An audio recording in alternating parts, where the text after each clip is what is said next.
The following is a presentation of The Day.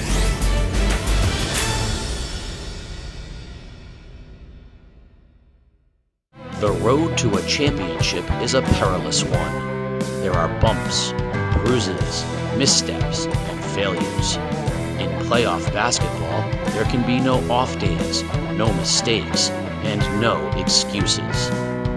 You are here because you worked hard, played well, and took the next step on the road. You can see it on the horizon. The sun. The run at the sun is within reach, but you have to stay on the road. Plainfield and Griswold, St. Bernard and Killingly, Ledyard and Fitch, Waterford and NFA. You are all that remain. It's semifinals Saturday. Time to take the leap. The ECC boys basketball playoffs are at the X. They are live and they are on game day on theday.com.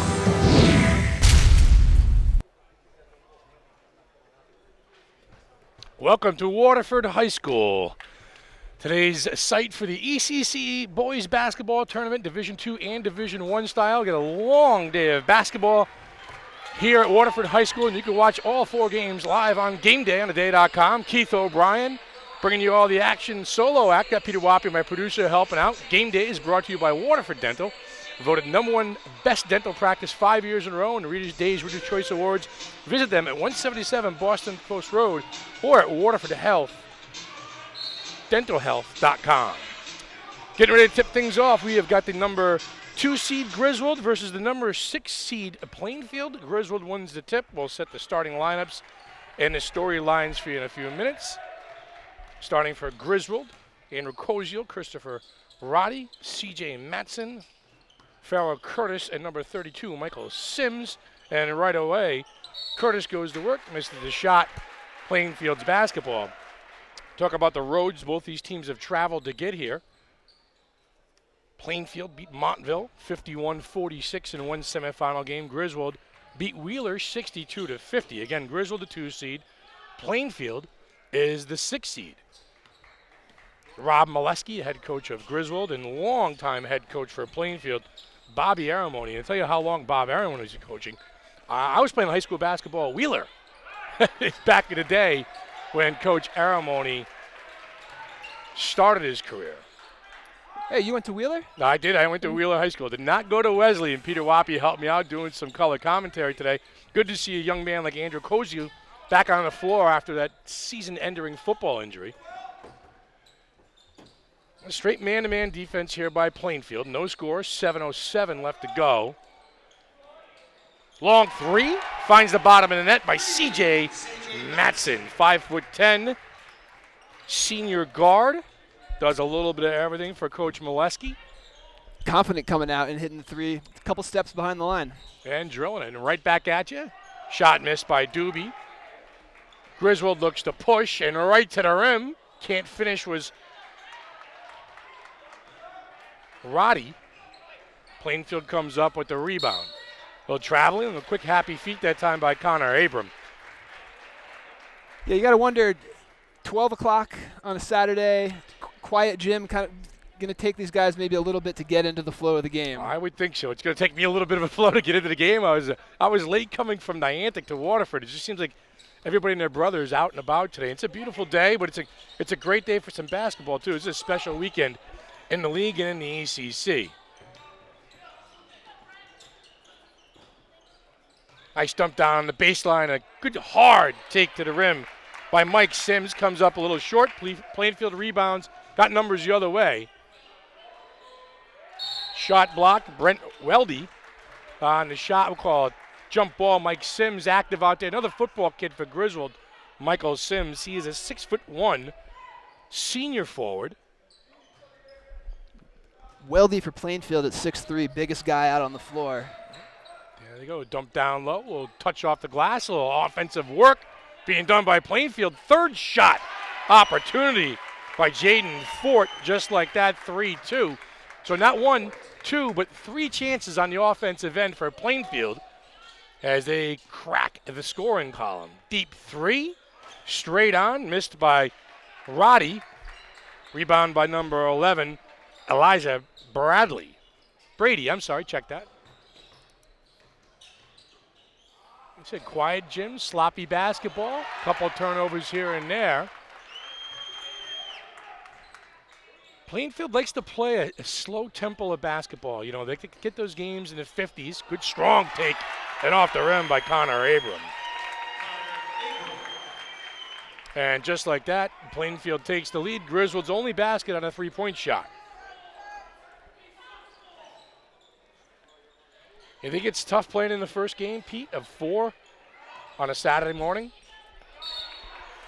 You know, I don't think so. I think these guys, they're hyped up for it. They want the chance for both of these two teams to get to Mohegan Sun. Like that should be inspiration, motivation enough. That is a big deal for those kids. And whether it's 12 o'clock or 7 o'clock, I think they're hyped to play. Yeah, winner will be there Tuesday night. Well, game day will be there as well. Good strong take.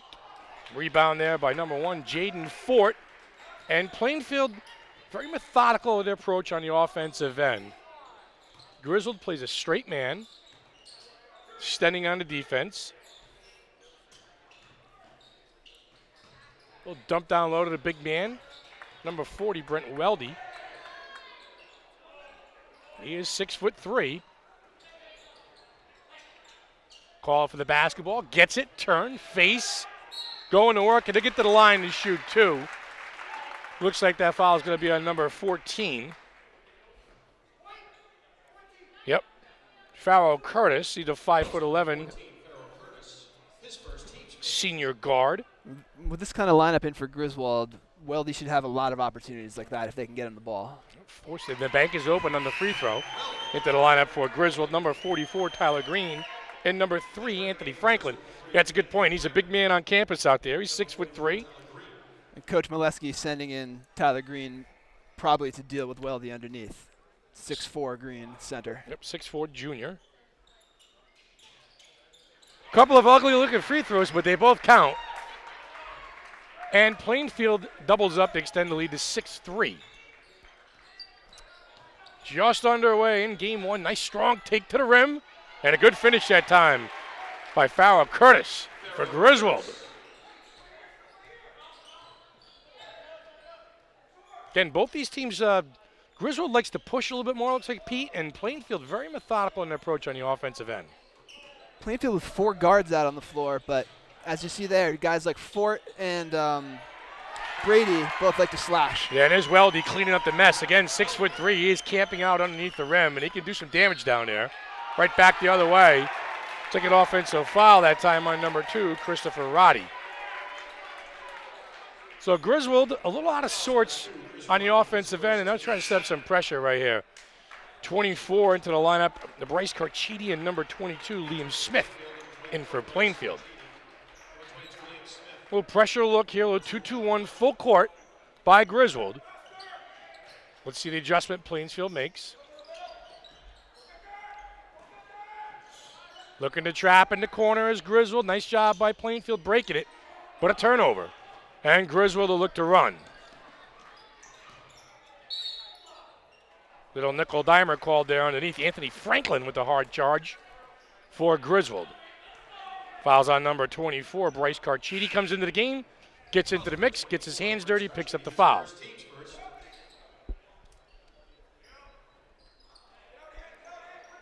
So Carchidi a forward, but giving up a lot of size out there.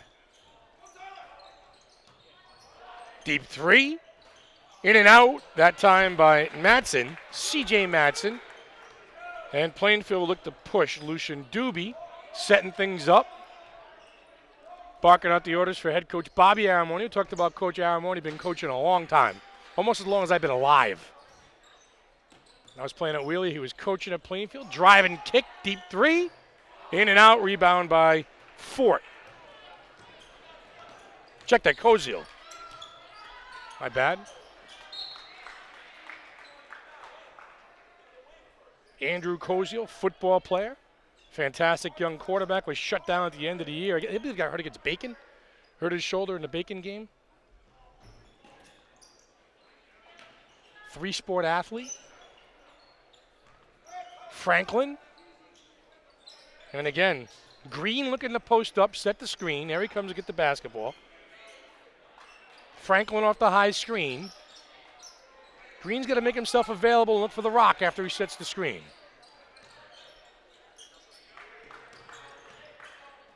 Franklin a little sloppy taking it to the hole. And here comes the Panthers. Nice job by Franklin going to get his miss. Into the rim for two goes Christopher Roddy. So Franklin turns the ball over on one end, gets it back on the other, creates offense off of defense, and Griswold trails 8-7 with 2 minutes to go here, and 2:10 and counting in the first quarter. 4 games, all here on theday.com. 8 teams, 4 spots open in the Mohegan Sun Arena. There's a nice backdoor cut at the rim for 2.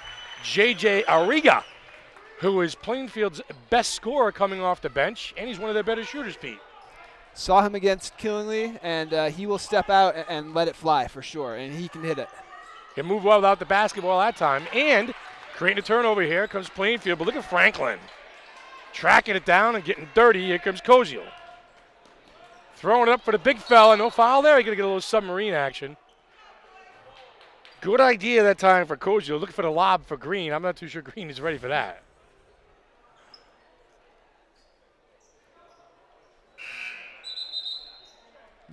No foul on that play, though. No foul, okay. Just look like it was a foul. For Curtis back into the game for Griswold. Koziel inbound. Trying to look for Green at the rim, and a nice job that time by Plainfield. The quick hands on the spot by Lucian Doobie. Knocking that ball free.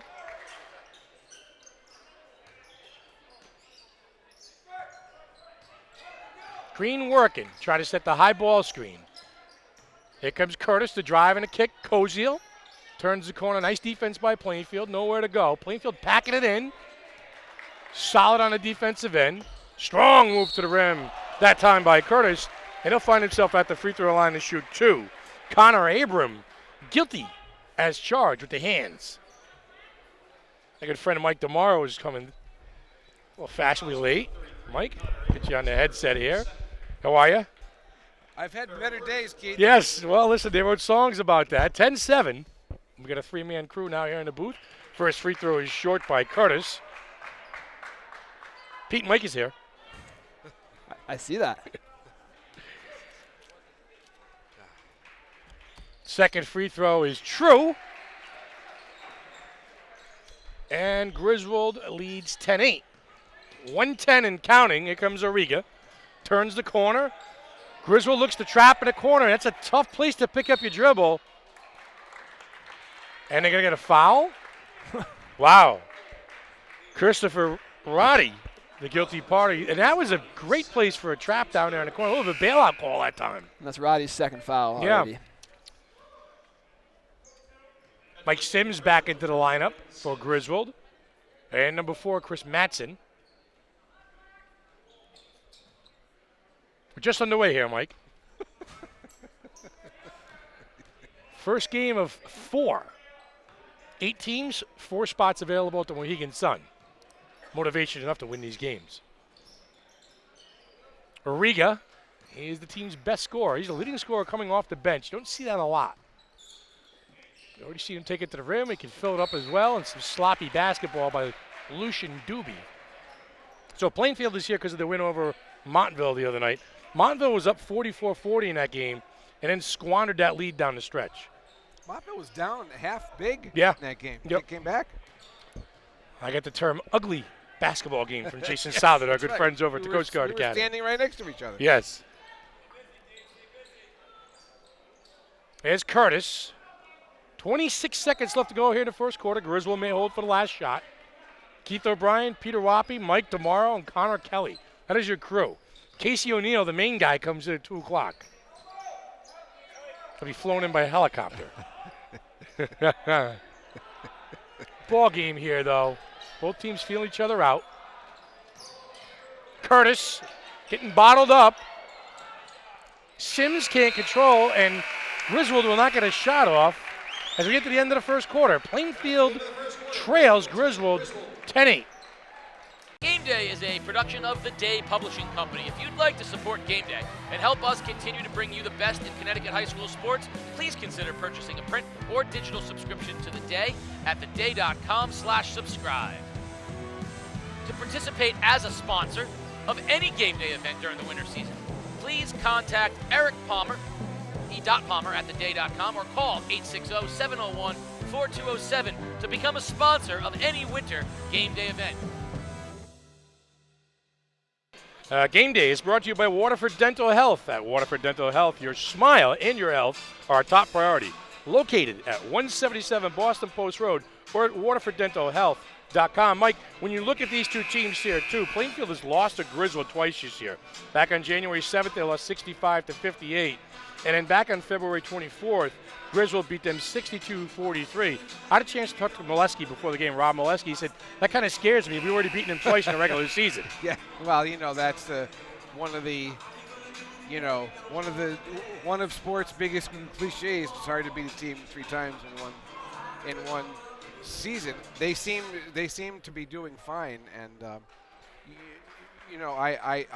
my guess right now, Keith, is that they're both fine with this kind of a pace. Yeah, I think you're right. Again, we go back to Griswold. They got hot. They lost back-to-back games on January 20th and 22nd to St. Bernard's and Stonington, both on the road.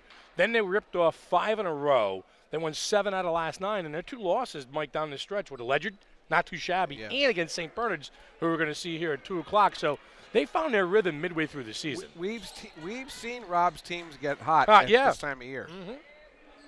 Yeah, we saw him, they played in the semifinal. They beat New London a few years back, was it? Or they lost to New London? Lost to New London, beat Waterford in the quarters. That's right. That was Mikey Bussetto's sophomore year. Yes. Dad would not allow him to go to the finals. Right. Dad wouldn't allow him to go. That's Dad right. He told has him to stay home. That's right. All right, 10-8, just underway here in the second quarter. Keith, I'm not used to being in this gym when it's kind of this empty. It's weird. There's kind of a weird vibe in here right now. Deep 3, missed. Weldy with the rebound for Plainfield. They come here in about 6 hours when the 2 student sections from NFA and Waterford are here, and this place will be bananas. Yes. Fort loses the ball. Here comes Koziel. Drive and kick. Sims, little 2-man basketball outside for a deep 3, short by Matson, and 1 and done for Griswold. Bobby Aramoni, Mike, we talked about him as they dump the ball into the big man. That's too easy. Brent Weldy, that's like taking candy from the Easter Bunny. Find him, Pete. Find the big man. I'd recommend that play again. Well, it's there. I mean, Griswold outside of Sims, they've got no size out there on the floor. Yep. Little offensive foul. So I can't say I've ever taken candy directly from the Easter Bunny. But maybe you understand it. You understand it, though. Maybe you and I have different life experiences. I debated whether to let that one go, Pete. Now, I don't let it go. I see the Casey wouldn't have. Is this candy left over from the ECC cheerleading last week? Is this what the hospitality thing is here, Pete? We got in front of us? Could be. Weldy from three-point line takes it inside, muscles his way up. He's called for the walk. So right now, Pete, the difference in this game, 12-8 with Plainfield leading, is probably the big man underneath with Weldy. And I would say keep feeding him. Yeah. Coach Molesky made the shift, putting in Green so that he's got a little more size in the middle. And there's Green going to work. Good look that time and a little jump hook. Don't see that too often. No, you don't see a big man move too often. But Tyler Green, a little short that time. And a good hard take that time by Jaden Fort. He is fouled by Green. And Fort will go to the line to shoot 2. Plainfield making the conscious effort now, Keith, to get the ball. Yeah. Yep. Get it inside, either with the big man or on the back end on the block. Speaking of student sections, Keith, while we have a second, did you see the NFA tweet? Yes. Enlisting the help of the East Lyme students to be. That's here right. tonight. Yes. And I hope they are. Fort knocks down the first free throw. Plainfield extends the lead to 5. Plainfield is now 6-14-8. Plainfield is the 6th seed. Griswold the 2. Obviously, St. Bernard's is the 1. Killingly comes in as the 4 seed. They'll play at 2 o'clock against St. Bernard's. As the big man going to work. Foul beyond the floor. But his look for number 40 and get him a touch almost every single trip right now, Pete, for Plainfield. The Plainfield zone is bothering Griswold right now. I haven't seen him get a good shot yet. Well, they hit a 3 to start the game, Mike, while you're on Boston Post Road on your way here. But after that, they haven't really done too much on the offensive end. Traveling violation called, some sloppy basketball out there. Let's reset. 5:39 left to go here in the first half. Keith O'Brien, Mike DeMauro, Peter Wappy chiming in. Casey O'Neill comes in at 2 o'clock. Long day of basketball here with tickets to be punched to the Mohegan Sun on the line. Here's that man-to-man defense now, Mike. And again, they're jumping everything on the passing lane and fighting through all screens. Nice job that time by Weldy on the defensive end, taking the ball away from Green. And he wants it down there. And he is going to work. Brent Weldy. 8 points for Weldy. Weldy with 8. Plainfield is doubled up. Griswold 16-8, and the big man eating supper down by the rim. It's nice to see big guys who know what they're doing, too, isn't it, Keith? You don't see it much anymore. Well, you don't see him trying to shoot the ball from the three-point line, that's for sure. No. He is 6'3". He is a load, and get yourself underneath and get to the rim. You know what? And there's no messing around down there. It doesn't matter who's on him. 1 dribble, 2 dribble. I'm going to lower my shoulder and get to the rack. I'm interested to see how Rob counters this now. Well, he's got a big man in Tyler Green. I think what you're going to have to do now is get some help over there. Yeah. Maybe front Weldy a little bit, Mike, to try and take away an entry pass. You're going to leave yourself, exposed on the back end maybe, but I got to find a way to double team him. And if he does get doubled, he's got to be able to recognize the open shooter somewhere. Yep. Pete, that would probably open things up for Arriga a little bit, Fort and or Doobie. Yeah, those are the guys you want. The ball in their hands outside around the arc for sure. Curtis, deep 3 by Koziel. Boom, 2-man basketball. Welcome to the game, Andrew Koziel. That's the one they got. They got to make those. Drive to the rack that time by Fort. Ball is out of bounds. Yeah, that's simple basketball right there, Mike. Like you said, a little dish and kick by Curtis hitting Koziel, the recognition, and rise up and hit the 3. Fort to Lucian and Doobie. He is a senior guard. He's 5'8".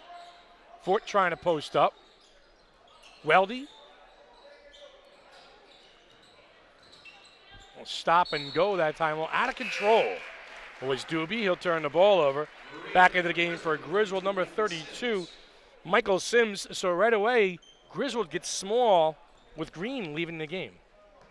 And all of a sudden, there's a swarm around Weldy. And driving kick that time by Roddy. Deep 3 by Curtis. Way off the mark. Rebound by number 11, Brady.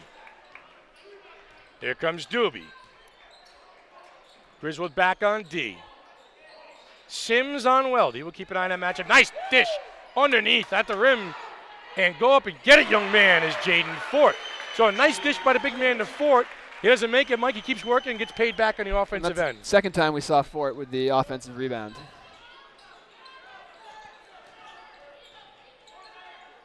Strong defense that time by Jaden Fort.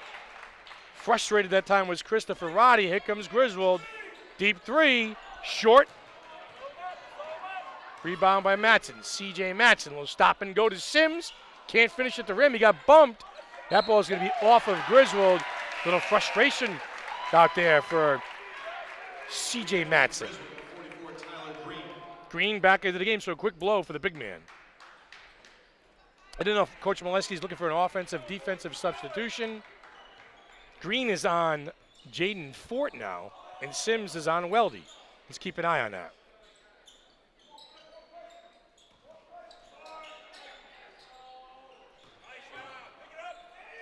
Nice take to the rim that time by Connor Abram.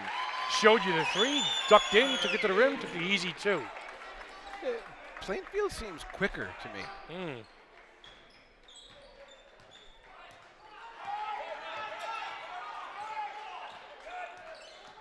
Griswold seems out of sorts on the offensive end, too. Drive and kick. Deep 3 that time, and you got to have it. C.J. Madsen from the corner. That's good basketball right there, Mike. Find a guy on the baseline, kick out, and you got to have shots like that. That's Griswold's third three-pointer of the game. Nice ball fake that time by Fort. Drive, kick, splash. Elijah Brady from downtown. It's like he had something to say to the Griswold bench too after he made that. Jaden Fort's played a heck of a ball game here today on both ends for Plainfield. Doing all the little things out there for head coach Bobby Aramoni.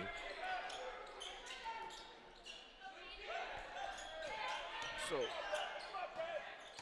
Sims, Fort all over him. Sims going to take it, and he will get hacked. Connor Abram on the foul. Sims will go to the line to shoot 2. So there's just no action in the middle of that, Keith. So None. it's very hard. It's very hard to get a shot when you're not quick enough to dribble, penetrate, and there's no cutter. There's no nothing. There's no movement without the basketball. Yeah, good point. Curtis back into the game for Griswold. Ariga back into the game. JJ, they call him. Couple of free throws by Sims. Not the first JJ ever to play in this gym. No. Anthony Franklin comes back into the game for Coach Molesky. Rob's been around a long time, Mike. You know Mo. He's been doing this a long time. He's a good basketball coach. No? He's just got a little. Bob just got a little animated right there. Well, Sprilo's springing his step still. Ariga splits the double team. Fort and Plainfield will settle in with Doobie. 143 and counting. Very fast moving first half. Not a lot of fouls. Ariga to the rim. Scoop, no good. A rebound by Curtis, and here come the Wolverines. Down 7. Deep 3. Got it. Farrell Curtis taking matters into his own hands. And just like that, it's a 4-point game with 120. Farrow's dad, one of the best shooters in the history of this league, Isaiah Curtis. Nice little give and go, 2-man basketball that time between Doobie and Fort. Jaden Fort will get to the free throw line. Foul beyond Cozio. Seems like Plainfield is a little more in sync with the passing game down by the rim, Pete. A little 2-man basketball, finding cutters, give and go. They move really nicely through the paint, and Weldy, for a big guy, nimble, gets to the open space. Yeah, Mike, you were talking about stagnant on the offensive end for Griswold. They got a couple of threes off the drive and kick. But again, the action on the offensive end, the movement without the basketball for Plainfield, a little crisper right now. A lot, I'd say. Keith, they've been fun to watch. 23-19, Plainfield leads. Jaden Fort hits the second free throw. Back into the game for Plainfield number 22. Liam Smith, he will replace Fort, gets a well-deserved rest. 7 points for Fort so far. Yeah. Sims back in for Griswold. 5-point lead. 107 and counting. A large coffee, double espresso, and noontime for 12 hours of basketball, and we're ready to roll. Curtis will shake and bake and hits the 2. Farrell Curtis, little shake, little bake, little shimmy, knock up and hit the 12-footer. And Griswold only trails by 3 with 44 seconds left to go.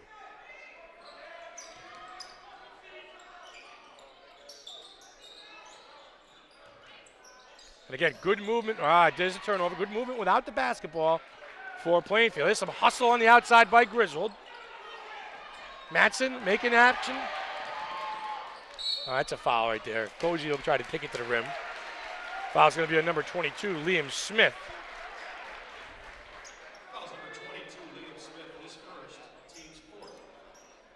call out on the floor, I believe, Mike.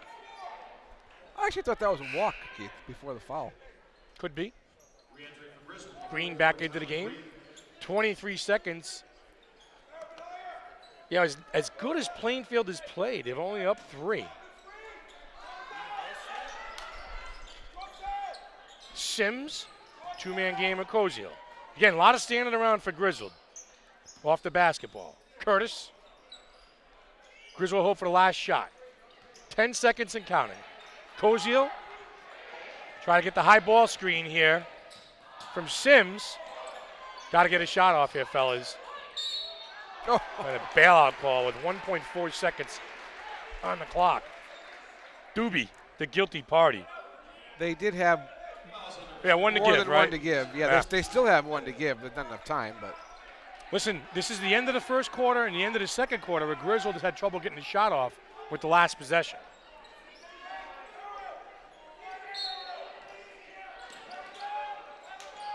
Koziel looking. Sims at the buzzer, no good. All right, first half of game 1, Plainfield leads Griswold 24-21.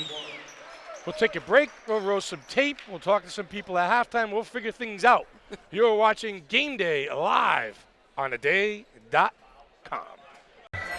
East Lyme kickoff in the white, and the Whalers will have the first possession, and it is Callender heading straight up the field. Callender has a hole. Calendar's speed. It's a foot race. Off to the races. Jalen Callender is gone. 3rd down and 20. Bakken gonna throw. Pressured. Throws deep down the sideline, looking for Sutman. He's got it at the 45. It's a foot race. Sutman's at the 20. Sutman's at the 10. Peyton Sutman with a trio of touchdowns. Pass is caught by Vincent. Wow. Gonna throw. Looking in the air. Throws it up. And a jump and leaping catch. Menders touchdown. Is this the best receiving corps in the league? Well, all year we've been putting in the work, so I really think that we're up there and we definitely have the potential to be. Rolls to his right.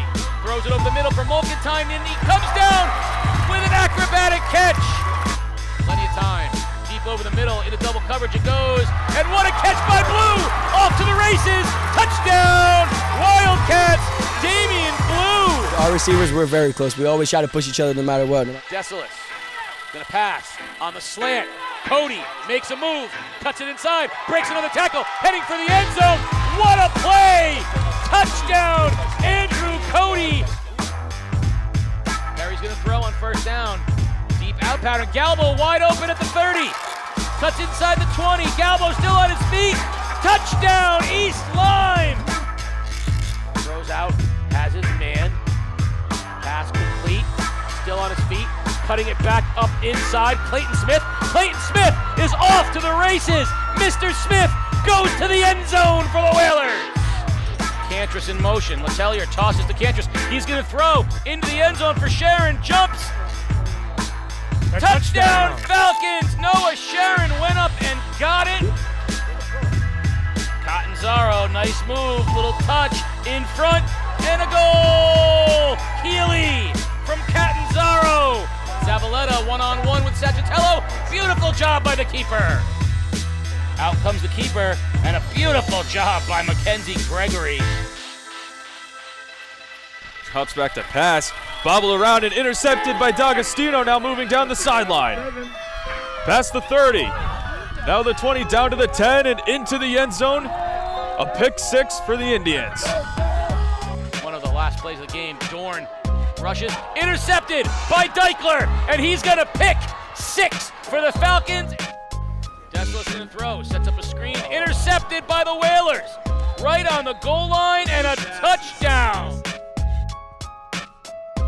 Over the middle. Tip ball, intercepted by Galbo. Galbo, pick 6, Vikings. Weak side set, Dallas Dernier. Oh, rocket hammer fuel. time. Dallas Dernier, see ya! Pump that one home, number 11. And there was no chance. Dallas Dernier, when she gets that set in that spot, and she can come straight down on it like that, you got no chance. Probably my dad would be my biggest sporting influence. He always pushed me not really skill-wise, but he always said that every sport is mostly a mental game and you have to be in the mindset of it. So I think that my biggest influence would be my dad, and he's always there to help me out.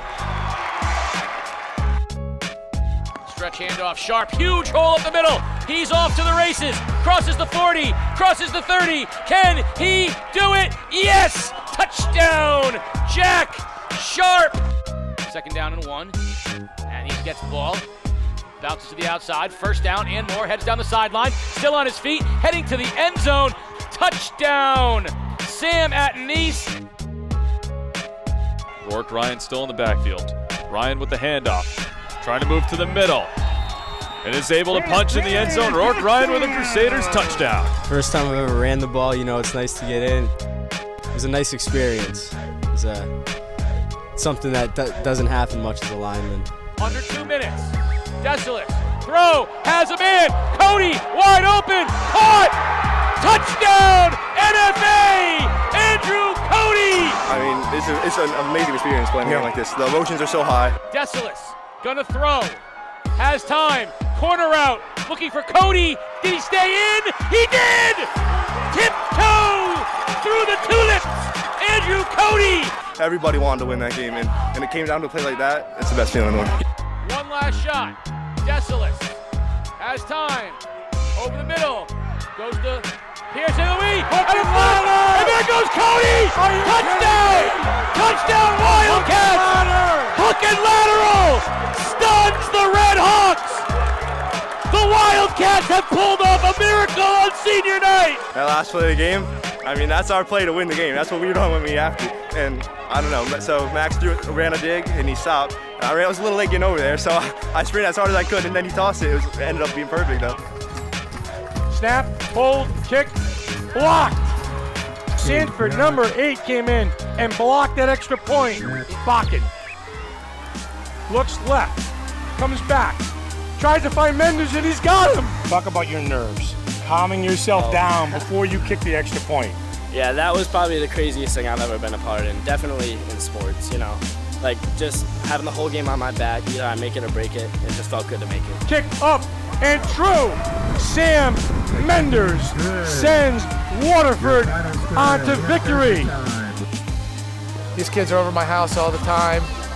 There's a lot of time spent with these kids, so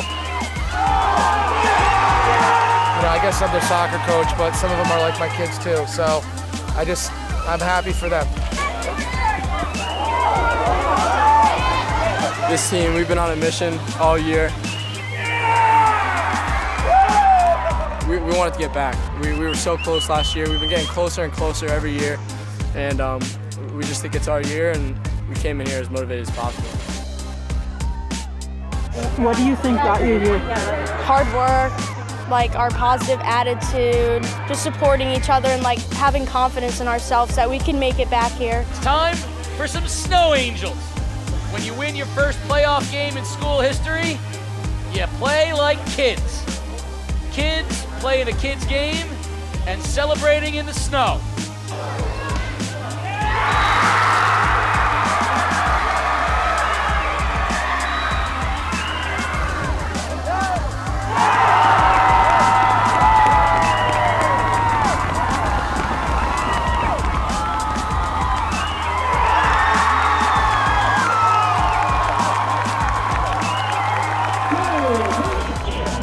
Nothing to be ashamed of. There's only 8 teams playing today, and you were one of them.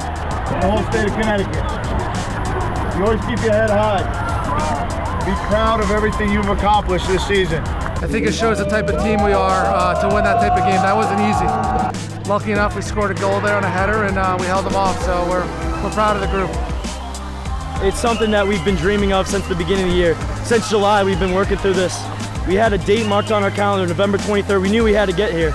And when we got here, we knew we had to take our chance, and we knew that no matter what happens, we got to stick as a team. It was one of the best team wins I've ever had.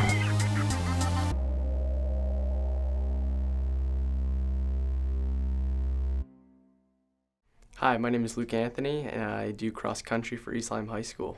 Yeah, spending time with the team and the practices, just that whole atmosphere with Coach Harf and everybody on varsity just made a big difference. was a ton of fun hanging out with them.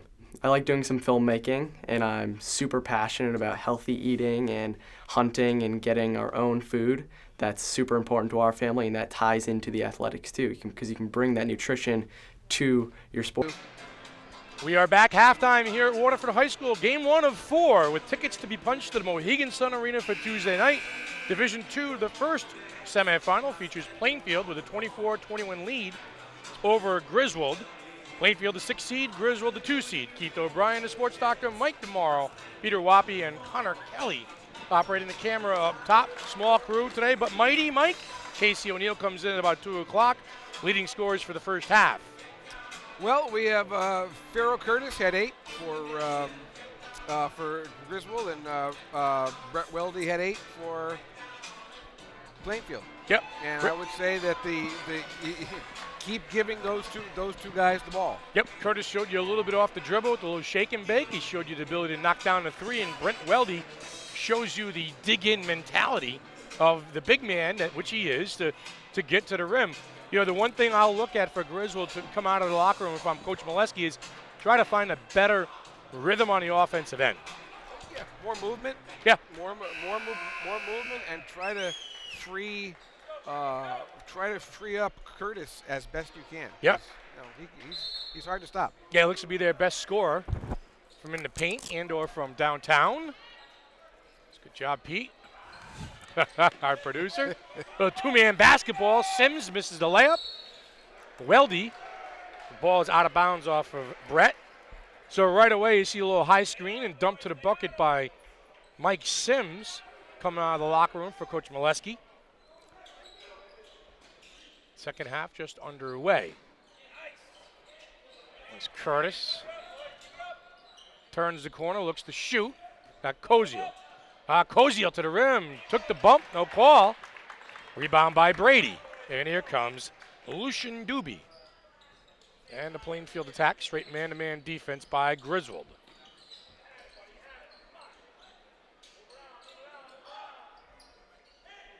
Deep 3 by Abram. Ball out of bounds for Griswold. Connor Abrams, 6-foot junior guard. And again, the road traveled by both of these teams.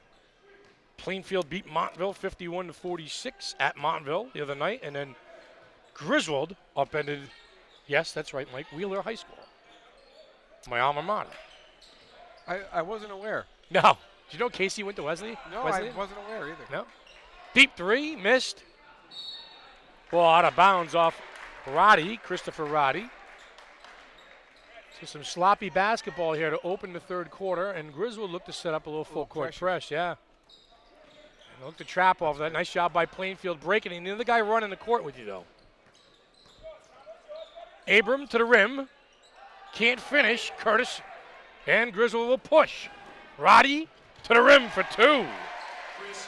Chris Roddy off the miss. Plainfield slow getting back. Nice job by Curtis being a facilitator.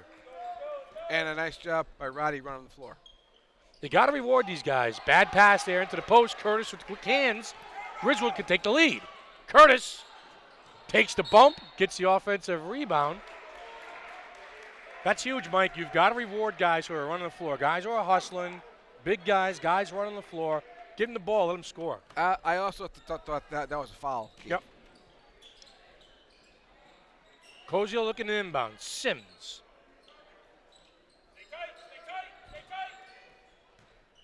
Roddy. And again, not a lot of movement for Griswold again. Look for the high screen and roll. Tough place to pick up your dribble. Koziel for 3. Back rim. Rebound by Brady. And Doobie looked to settle things down for Bobby Aramoni. And the 11-10 Plainfield Panthers. Offensive foul that time by Jaden Fort. Good job by Roddy holding his position on D. I like the idea, though, Kate. I like the idea. Ford just a little too aggressive there, but good idea. And again, when you got, Fort and you got Weldy, you've got a couple of kids that can catch the ball on the block and know what to do with it. Yeah. You don't see that a lot anymore, Mike, in a high school game. Strong take to the rim that time, missed by Franklin. Brady comes away with it and gives it up to Green. Curtis.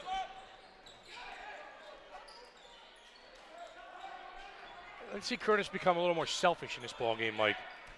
Look to score a little more. What do you think about that? I think you're spot on. Nice little cut without the basketball, and the hoop in the arm. C.J. Matson at the rim for 2. There's movement without the rock. Gets rewarded and gets himself to the free throw line. Fouls on Lucian Doobie. That's 8 for Matson. So Matson and Curtis both with 8 for the Wolverines. 3-point play. And just like that, Griswold leads 26-24. Pressure here. Nice job by Franklin jumping the passing lane. Beats the pressure here by Griswold bothering Plainfield. That's an 18-8 run. 18-8 run. Yeah. So timeout. Yeah, there you go. Timeout. The numbers don't lie, as they say. So Griswold goes to that 2-2-1 pressure, and I think what it does is it's stopping Plainfield from setting anything up on the offensive end. So, just laying back, it looked like Plainfield could get position with the big man, but the pressure seemed to bothering Plainfield. Plainfield's done better in transition or in motion, and when they get down into that half-court set, they're not doing as much. Find a mismatch, find where you're at on the offensive end, find Weldy, find Fort, and that's the recipe success for Plainfield. St. Bernard Saints basketball team coming by us here on the bench. Won this, they won Division II 2 years in a row. 2 years in a row, yeah. Mark Jones, NFA guy. Excellent coach. Played ball at Dayton. Doobie. Tough pass for your big man down by his feet. Look ahead. Nice job by Franklin to hustle on D. Doobie dumps down to the big man. Got away with the travel there. Jump ball tied up. So a lot more defensive attention going to Weldy. I'm looking down. He's a senior. Yep. Too bad, because if that kid had another year, he knows what he's doing. When he's spread out like that on the block, you've got to look for him. So a high ball screen set by Weldy. Doobie, a lot of dribbling for no reason out there. Brady got away with a walk. Deep 3. One and done. Rebound by Matson. A little nickel dimer that time by Fort. C.J. Matson, a little extra energy here in the second half for the Wolverines. Who have held Plainfield scoreless so far for 3. I can't do math, Keith. 340, 339, 340. There you go. Needed some help from Casey or Peter. Those are the educated people. Yeah, I do words. I can't do numbers. Strong take to the hole that time by Curtis. Nice rebound that time by Fort. He is fouled. Tyler Green, the guilty party on the foul. Back into the lineup for Plainfield. Number 22, Liam Smith. And number 24, Bryce Carchidi. 4:04 and counting. Game 1 of 4 here at Waterford High School. Trip to the Mohegan Sun Tuesday night. Fun night as always at the Mohegan Sun. Nice pull-up jumper by Arriga. JJ Arriaga. Team's leading scorer comes off the bench, like the microwave, instant offense. First basket in the game for Arriaga, so probably a key going down the rest of this game. Yep, and the first bucket for Plainfield, as Mike said, in the second half. 3.5 to go. Maybe that's what he needs to get going a little bit. Yes, sir. There you go. On cue, Arriga. Little two-pointer and catch and shoot from downtown. And right now, Plainfield pushes the lead to 3. You never know with shooters, do you, Keith?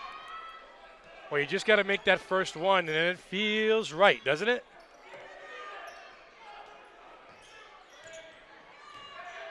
Franklin to the rim. Abram comes out of it. Tough place to pick up a dribble, no man's land. Doobie.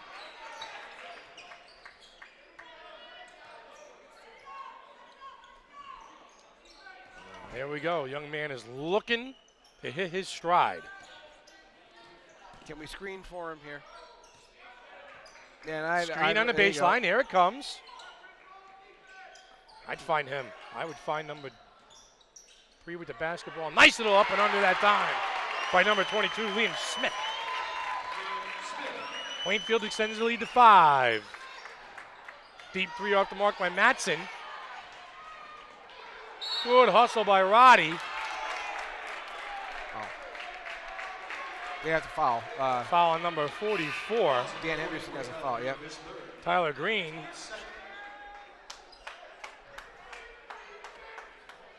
Tyler Green's third. Henderson on the call. Is that Roger Warner out there with him? Roger Warner was here doing the quarters Thursday night.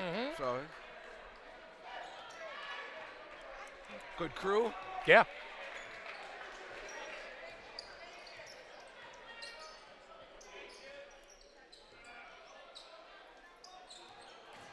Nice hustle by Roddy. Arriga gets it back.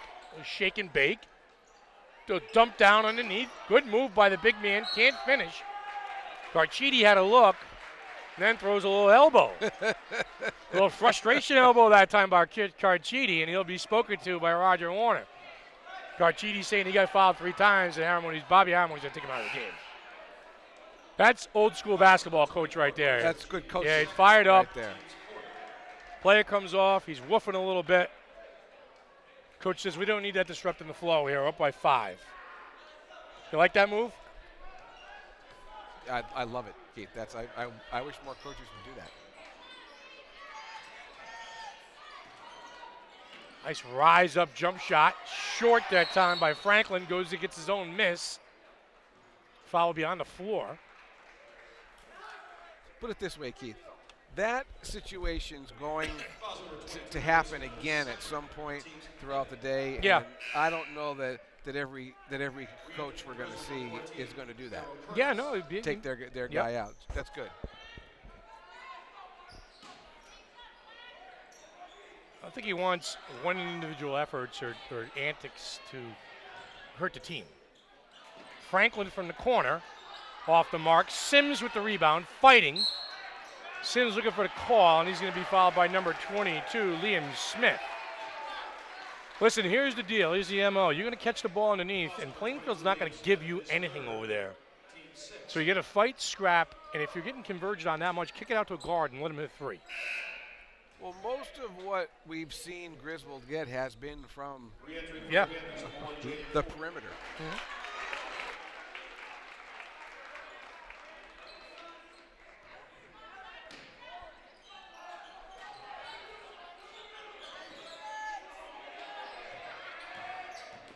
It took Plainfield a long time to score that first basket, but they lead now in the second half. They lead by 5 now, 114 and counting. Curtis. And again, Curtis has been non-existent here in the third quarter, and he's a kid that's got to get going. Interesting matchup there with Weldy on him. Yeah, take him off the dribble. Shake and bake. Short, Weldy bothered it. Fort with the rebound. And here comes Plainfield. Here comes Lucian Doobie.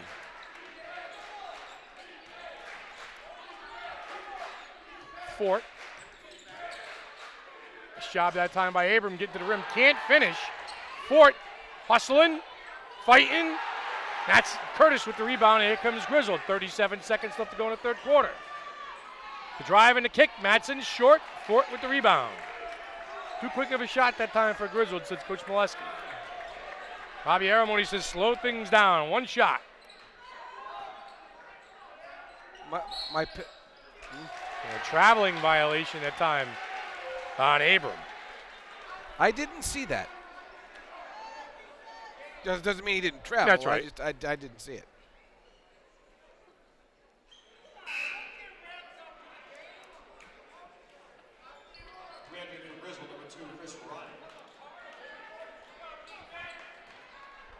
Andrew Koziel brings the ball down. 15 seconds. Griswold has had last shot opportunities at the end of the first quarter and the first half, and haven't got a shot off either time. Deep three that time by Roddy. Short, Koziel with the rebound, and it's blocked by Weldy. Matson at the buzzer. Short.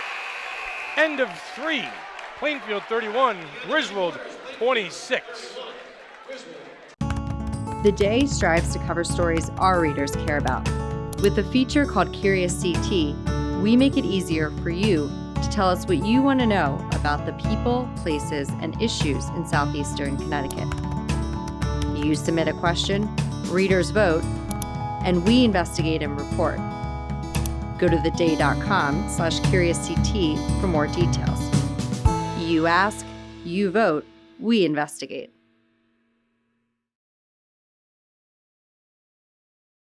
The game day is brought to you by Waterford Dental Health. At Waterford Dental Health, our entire team is dedicated to providing you with personalized, convenient, and affordable dental care you and your family deserve. Visit us at 177 Boston Post Road or at waterforddentalhealth.com. Well, Mike, it took Plainfield a little while to get on the board to start the third quarter, but they saw their lead actually extend at halftime from 3 to 5. And I tell you, as we get deeper into this game, you got your, I wouldn't mind seeing Plainfield run a little two-man game with Arriaga and Weldy. Yeah. That would be hard to guard. Arriaga found his stride, 5 points. Back-to-back buckets in the third quarter. The team leading scorer coming off the bench. Every time you say Doobie's name, I want to sing Sinatra, but I'm dating myself when I say that. I thought you were just sing the Doobie Brothers. We could do that too. China Road. One thing to keep an eye on too, Mike, right now, Plainfield 6 personal fouls and only 2 for Griswold. So the next time Griswold gets fouled, they'll be at the line for the entire quarter. Apparently Curtis didn't check in.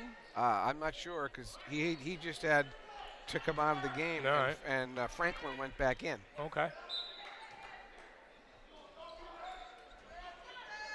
All right, 8 minutes for a trip to the Mohegan Sun to play in the Division II ECC Boys Basketball Tournament Final. Franklin will stop and go, rise up, and knocks it down. Anthony Franklin with the nifty move. And he's on the board.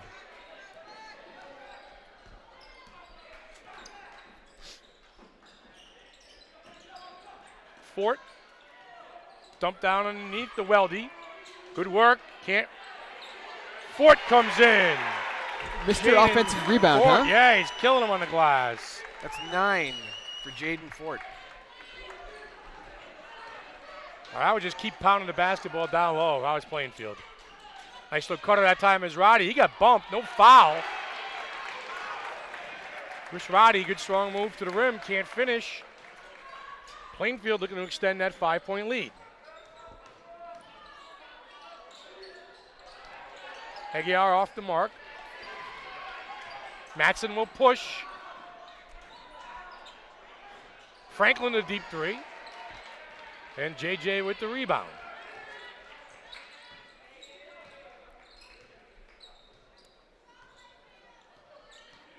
JJ Arriaga gets the ball back on the swing. Griswold doing a better job extending defensive pressure, on ball pressure. A little too handsy that time by Roddy. That's a play on. Yeah, I don't. Bit of a play on there. He's not looking to shoot. That's why I couldn't coach. Could you ref? Oh, I could ref. I wouldn't be very good. He does it all the time. That is a good point. All right, the game is Tyler Green. Peter, would you make a better coach or ref? Nope.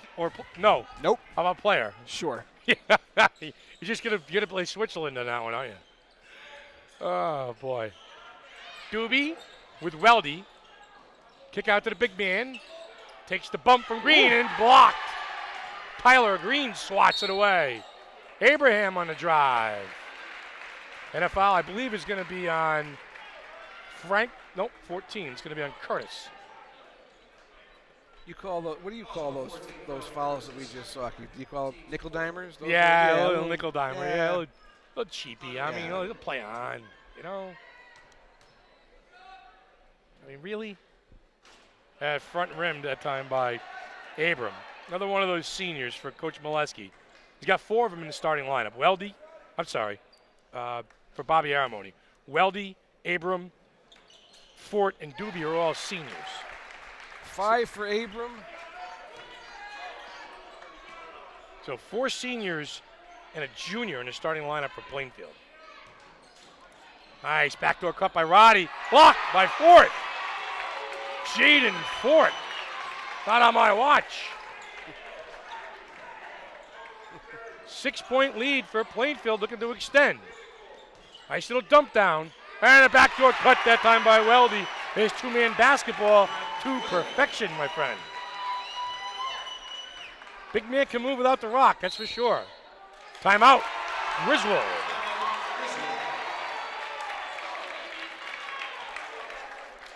You know, to get back to what you were saying, Keith. So Griswold has beaten them twice, right? Yeah.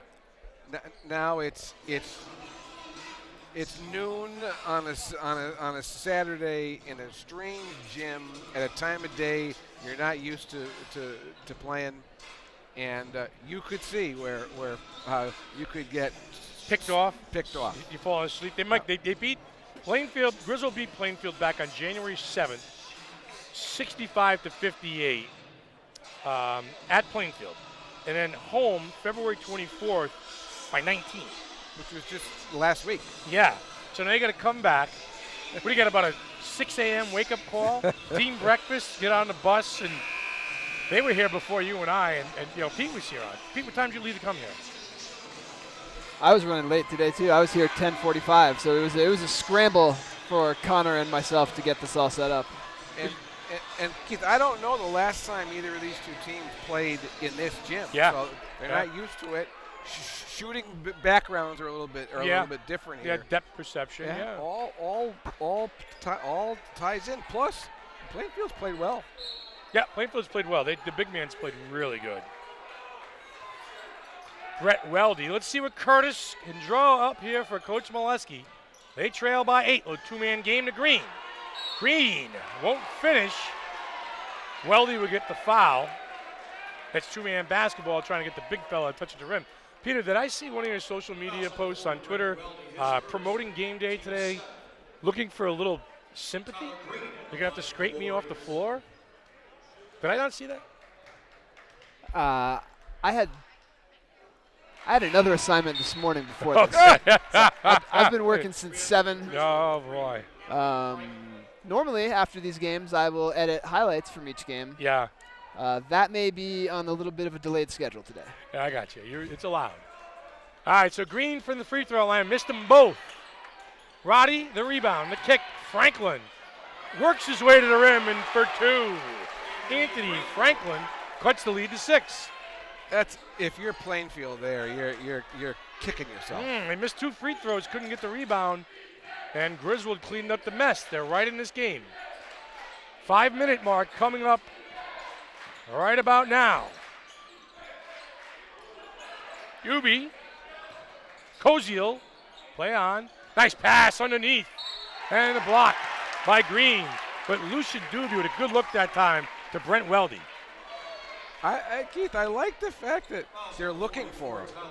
Nobody looks for the big guy anymore.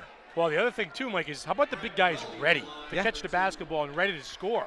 He moves really well. He does. Flashes to the open spot, puts his body in a position to score. No, he's not fading back to the three-point line. He's getting his nose to the rim. No doubt about it.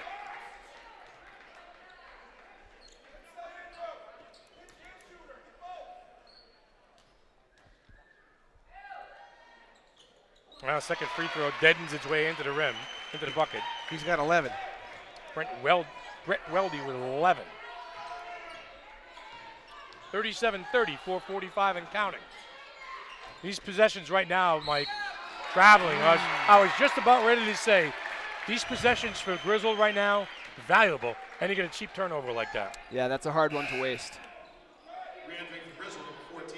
Curtis back in the game, and Mike, I don't think Curtis has scored in the second half, has he? Was he have has 8? not. He has 8 not. points, yeah.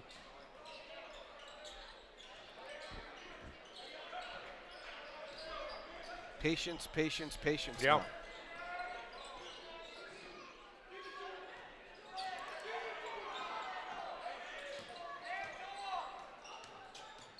Arriaga. Nifty move. Comes up short. Curtis with the rebound. Griswold needs a bucket. Roddy. Drive the kick to Matson. Extra pass in the corner. Koziel challenge for it. Gets his own miss.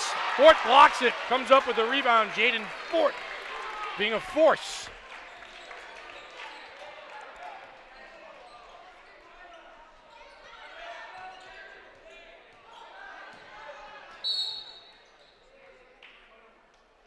A timeout by Plainfield with 3:53 left to go in the ball game and a 7-point lead. Mike, right now, if my numbers are correct, Griswold only has, 9 points in the second half? Or he trailed, 24-21 at the half? They've had 9 points in the second half. That's 13-9. Yeah. So far. Yeah. Trying to find offense, but right now they're going to muster up a stop and get a bucket. That's going to be the recipe for the next 4 or 5 trips down. Stop and a bucket. Yeah, and I don't know that I would do anything different if I were Plainfield right now. No. Pound it inside, and you're likely gonna make your free throws. Don't turn it over. You'll probably win. Yeah. And they got the 2 big guys down there, Brett Weldy and Jaden Fort's played a heck of a ball. And too. with the way it's going right now, Keith, their best shot may be a missed shot because those 2 get every rebound. Yeah.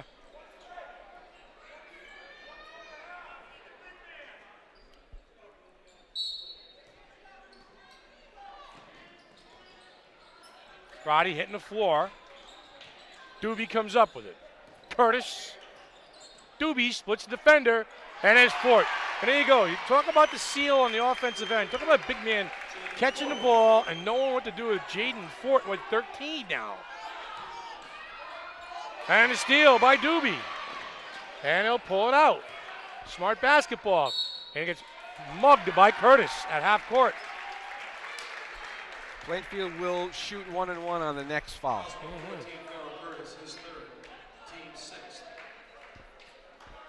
Griswold has got to be careful not to let this thing get away from them with 3:28 left to go.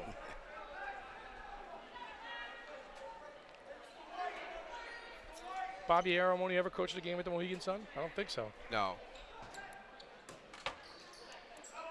So his 40-year career in coaching be a first.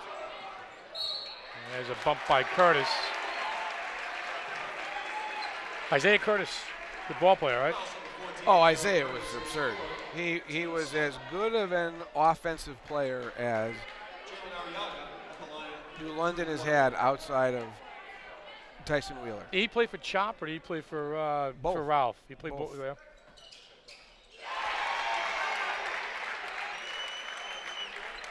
Where did he play college basketball, Mike? He didn't play. Wayne Stallings played at Con, right? Yes. Casey would know this right now. It's too bad. Couple of free throws by number 3, J.J. Arriga. That's a good question, Keith.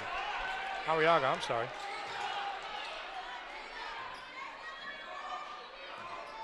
Matson, Curtis. To the rim for 2. And pressure from Griswold. Down 9, 3 minutes and counting. Arriaga. Doobie. Oh, keep away. Smart. Oh, yeah, almost ready to toe that really 3 up. Smart. Got to trap him. You got to go get him.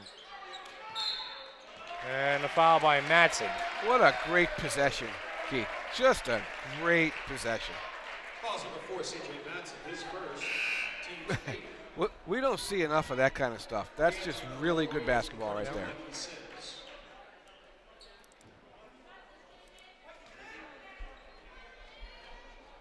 Isaiah Curtis went to Connecticut College.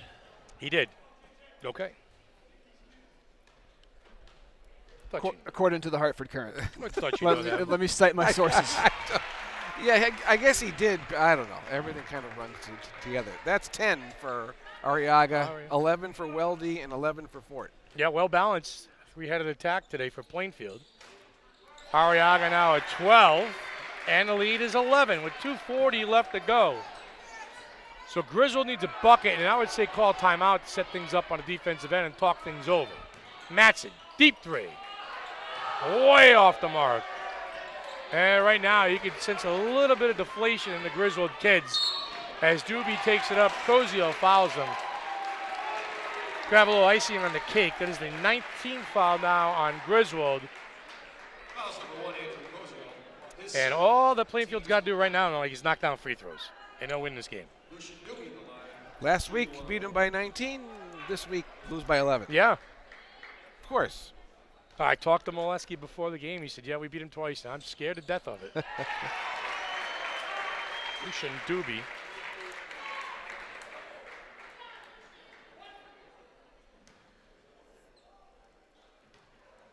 That's tough. It is tough to beat a team 3 times in the same season.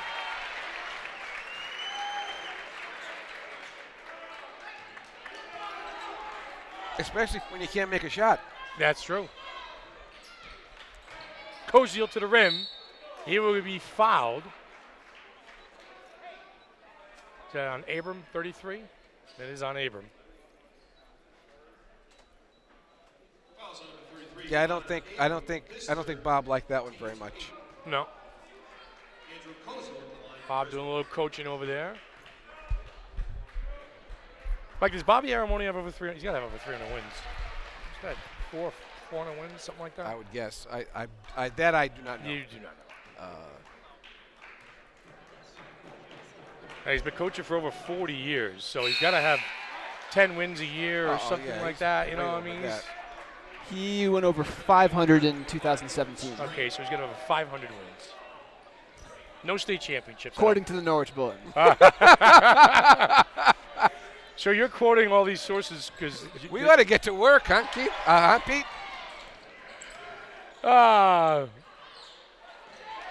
11-point lead is a steal by Matson. Gotta have it. Roddy, deep, short.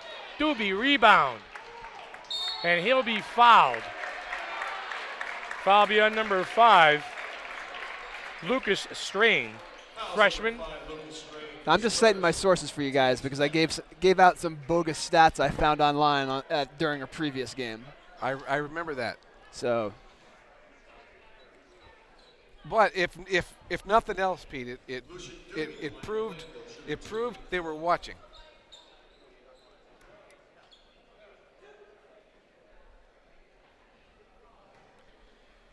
Two free throws from here on out for Plainfield. Lucian Doobie misses the front end. Weldy back into the game. Curtis and Green back in for Griswold. So we were talking about, make your free throws, don't turn it over. Yeah. Free throw here would push the lead to 12. Yeah. Stays at 11. It's not that tough of a game, is it, Mike? Stranger things. Deep three by Franklin. Hits it.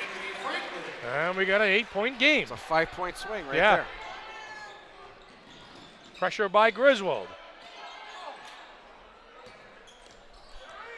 You can't wait too long here. They've got to foul. No, they've got to That's foul. the guy you got to foul, right? Yeah. You cannot foul Arriaga. No, you've got to extend this game. Yeah, and there's a steal by Matson.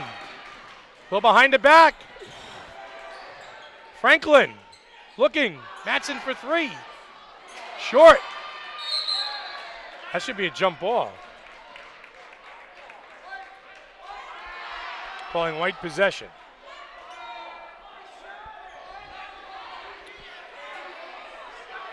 I thought it would be a jump ball. Is it dual?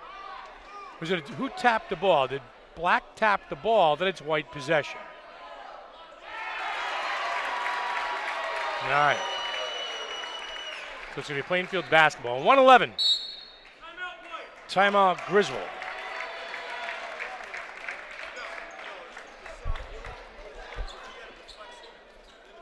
You're exactly right, Keith. You're exactly right.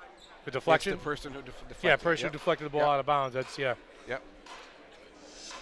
I've reffed a little bit in my days, Pete. Well, because at first when you said that's a jump ball, I'm thinking to myself, what is he talking about? Yeah. And you were right. Okay. There we go. Pete, I've reffed a little bit in my day. I've coached a little bit in my day. I've done a little bit of everything. I've reffed one game ever. It was a 6th grade middle school game when I was in 9th or 10th grade. And they did not ask me back.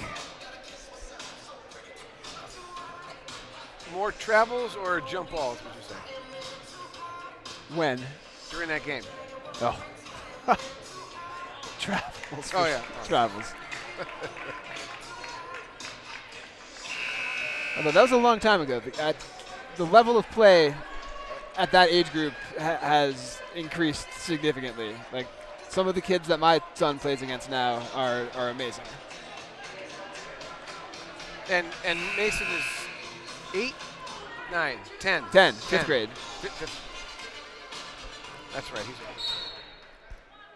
Plainfield inbound, 111. Franklin tried to jump the passing lane that time. He's played well today. Very active. I've never understood that, Keith. Why you throw into the trap? Into the trap spot, yeah. Andrew Cosio checks back in for Griswold. 108. Plainfield leads by 8. As soon as he gives the basketball up, you got to foul. He's not the guy you want to foul, but he did a nice job dribbling the ball through the pressure. Arriaga. Casey O'Neill is here. Casey's here. Got a little bump on his forehead. A little bump on your head. Cut himself shaving.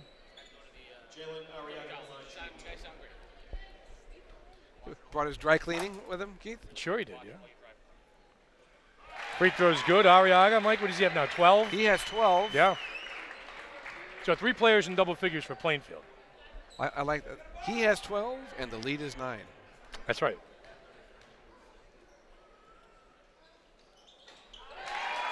Make your free throws and don't turn it over. 10-point lead.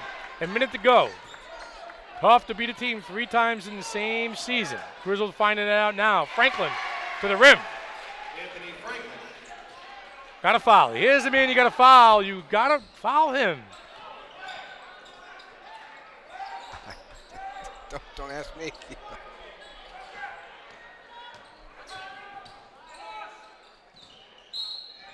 Foul anybody but number 3.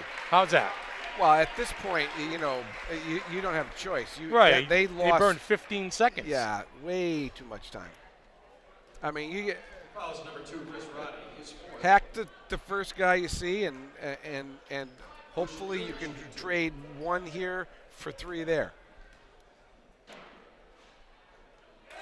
Free throw is good by Doobie.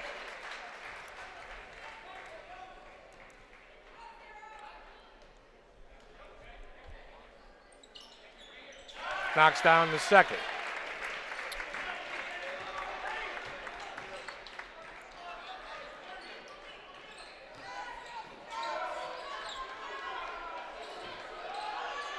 Matson, Cosio. Gotta have a shot, folks. 22 seconds left. Deep 3 by Roddy. Short. Rebound, Doobie. And that's going to just about do it. 15.5 seconds left to go. Plainfield leads 49-39. And they will punch their ticket to the Mohegan Sun for Tuesday night.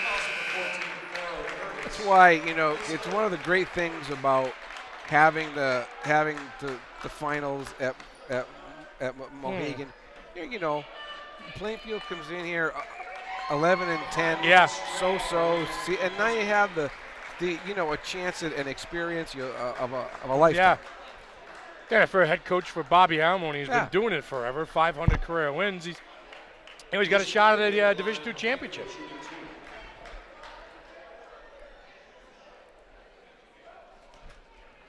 Mark Jones, head coach, St. Bernard's.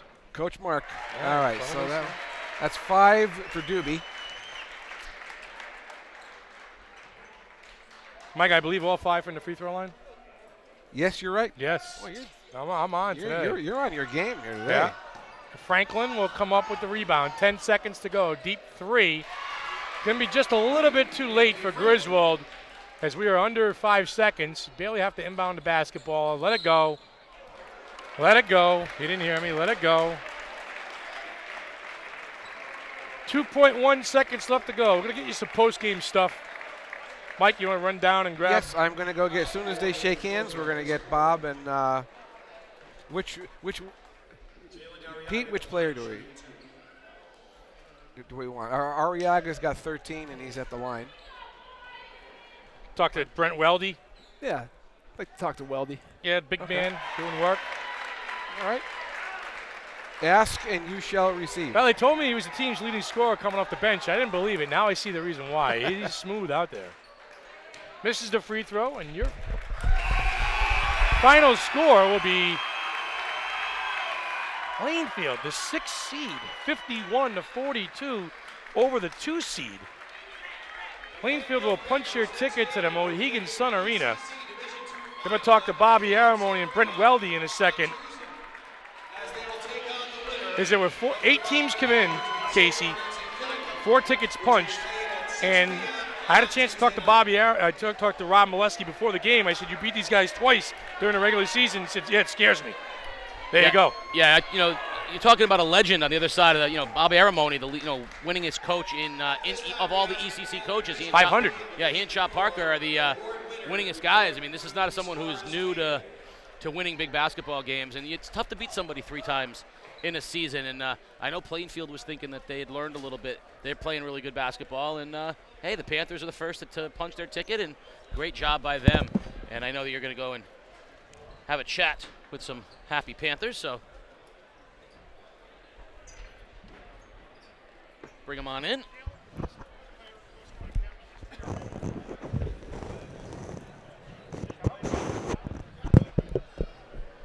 Well, head coach Bobby Aramoni. Bob, first of all, you have 500 career wins, and now you're finally going to get a chance to coach a game with the Mohegan Sun. First of all, can you talk about that real quick? We're excited. We'll be excited to be there, and this is just a great game for us. We did everything we talked about doing, and we did. Now, when you lose, Brent Weldy here, when you lose to a team twice during the regular season, does it get a little easier to face them the 3rd time around? Yeah, we know what their offense is. We know what their defense is. Switching man defense is great. Now, you talk about big man basketball. Yeah, talk about big man basketball. Big man gets some big moves out there. Yeah. There's no messing around. It's catch, shoot, get to the rim. Yes, sir. I just get the ball, 2 dribbles in, pump fake, 1 dribble in. Yeah. Now, Bob, listen, you've been doing this a long time. Talk about what it means, not only for you but for this program to have a chance to play on Tuesday night. Well, it's great to be in the championship game. We've worked hard all year, and I had some personal problems, and I told them before the game that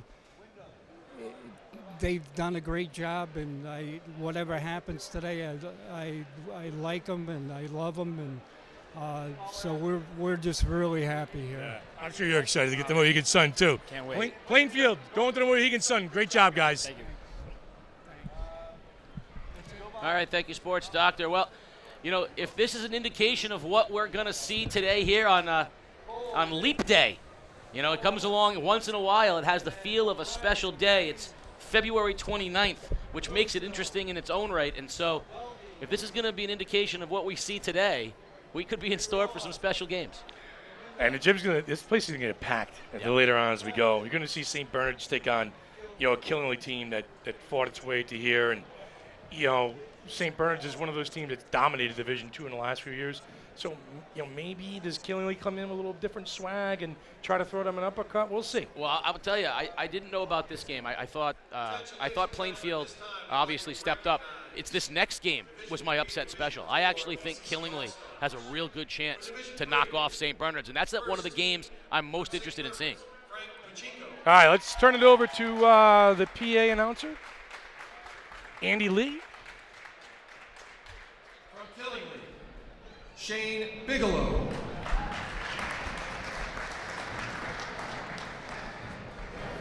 From Griswold, CJ Matson. From Plainfield, Connor Abram. tell Griswold and Plainfield we're running the thing, both sides. And from St. Bernard, Cedric Simmelin.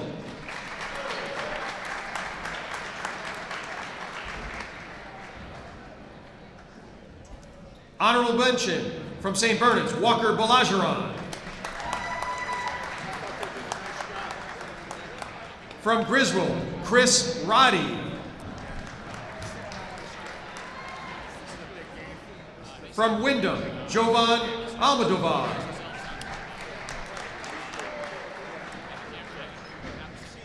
From St. Bernard, Tyson Wheeler.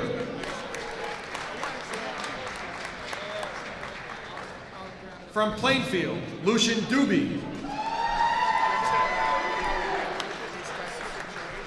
Scholar Athlete Award winners. From St. Bernard, Nate Avery. From Griswold, Mikey Sims.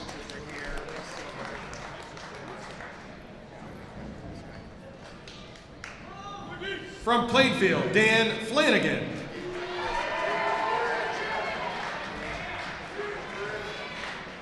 From Wyndham, Jovan Almodovar. And from Killingly, Cole Levine.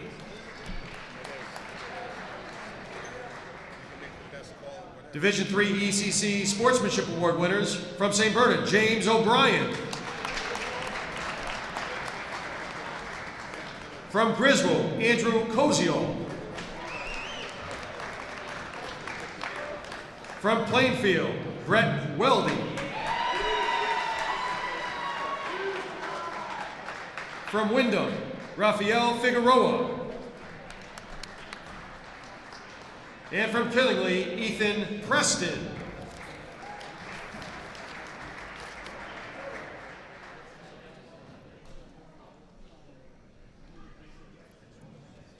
Your Division III All-Stars.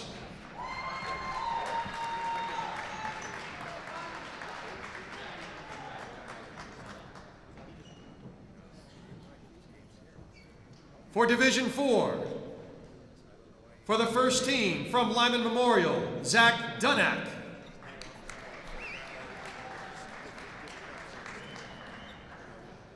From Montville, Bernard Hawkins. From Montville, Eddie Reyes Suarez.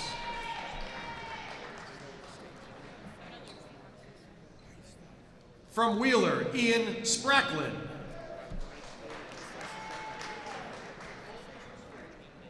And from Putnam, Colby Livingston.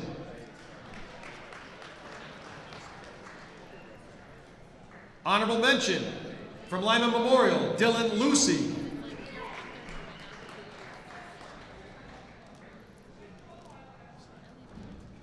From Wheeler, Bowen Baker. From Montville, Ethan McKinney.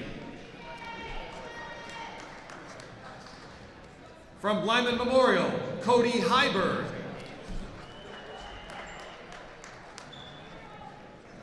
And from Turtelot, Devin Dalpy.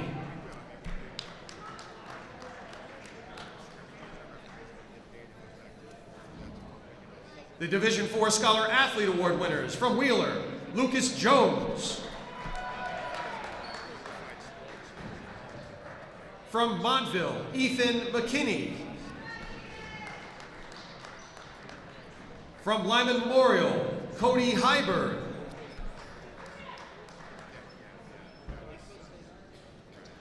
From Tortelot, Nima Sherpa. From Putnam, Justin St. Martin.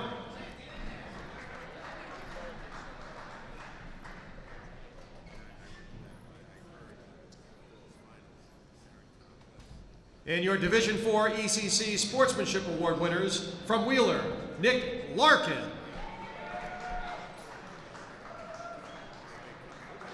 From Montville, Antonio Brown.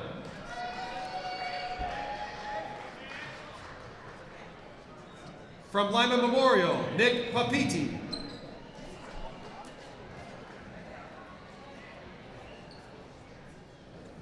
From Tortelot, Mason Barber.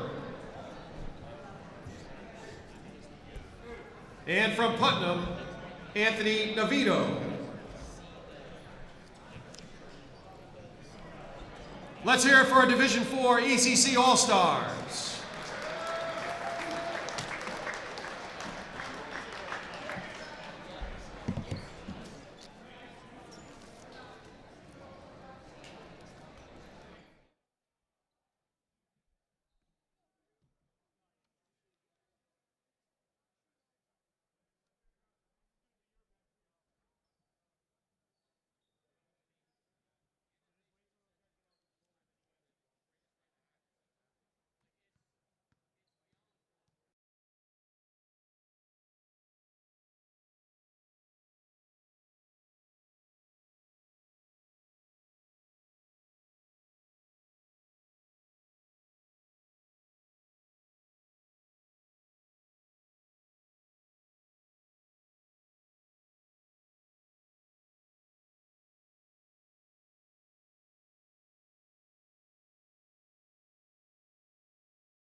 It's semifinals Saturday on a leap year, the 29th of February, and we're at the X on the campus of Waterford High School. Casey O'Neill and the sports doctor, Keith O'Brien, Peter Wappy, and the crew, and you're watching it all on Game Day. Live on theday.com. Game Day is brought to you by Waterford Dental Health, voted the #1 best dental practice 5 years in a row in the Day's Reader's Choice Awards. Visit them at 177 Boston Post Road or at waterforddentalhealth.com. As a official Raticcioni tosses it in the air, sports doctor, you guys had an upset special in the first one. What do you see here today in this one? Keep an eye on that, Casey, because I had a chance to talk to Coach Molesky from Griswold before the game. I said, you beat these guys twice during the regular season. Yeah, and he scares me a little bit, Keith. So kind of the same kind of cooking here for Killingly and St. Bernard's. Could be an upset special on hand. Yeah, the #1 Saints, #4 ranked Killingly, and both teams are playing good basketball at the moment. There's a first look inside by Killingly, no good, and big Nate Avery was a disruptor on that one. St. Bernard's beat Wyndham in the semifinal to get into the game, and Killingly beat Lyman, the 4 versus 5, with a ticket to be punched. I said earlier, Casey, 8 tickets to be punched, 3 more to go. 4 tickets to be punched, 3 more to go.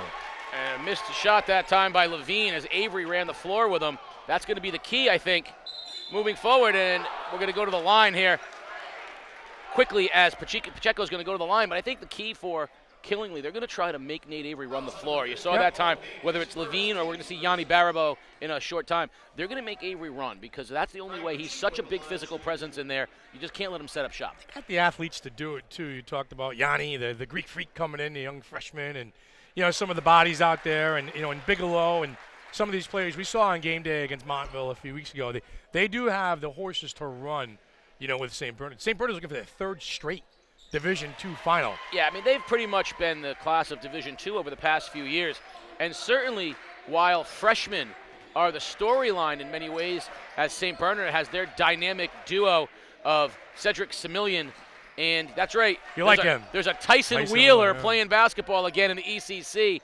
Talk about what's going to make me feel old. That's one right there. A game with his son out there, yeah. But Barabo, Wheeler, and Semillian are exciting freshmen. But I think it's going to be the senior, in particular, senior Shane Bigelow for Killingly, that's going to dictate a lot of what we see here tonight. He's very crafty. We saw that with Montville. Very fired up. Perhaps one of the most intense kids we've ever seen. Beautiful cut and look that time, and scoring the basket is Preston on the look from Levine.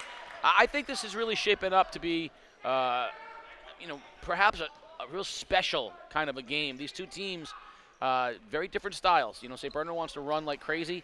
Killingly much more deliberate.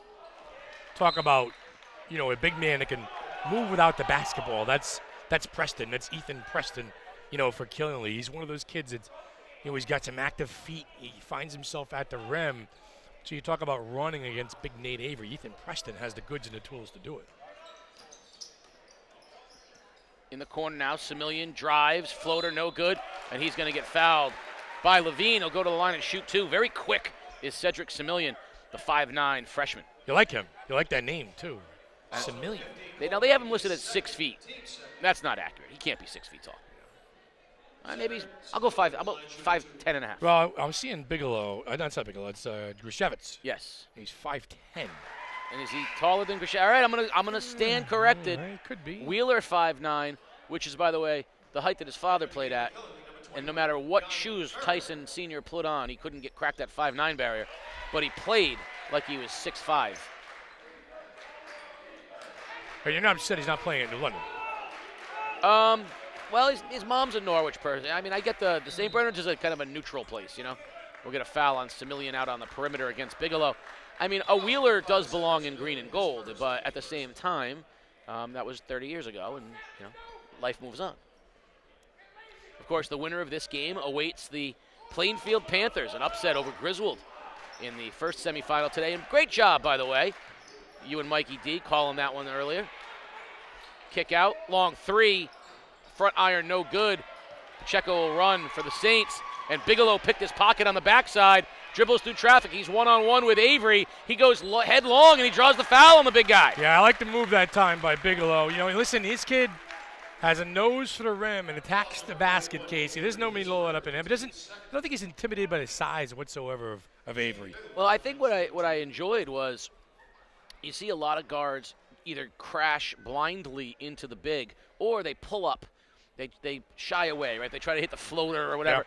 He saw Avery was still moving, and so he attacked. I guarantee you that was a recognition play. He didn't, he if Avery had set his feet, Bigelow would have pulled up. That was clearly, he knew exactly what he wanted to do. Back on January 7th, St. Bernard's beat Killingly 68-55 at home, and had to travel to Killingly on February 7th, and only beat them by 4, 48-44.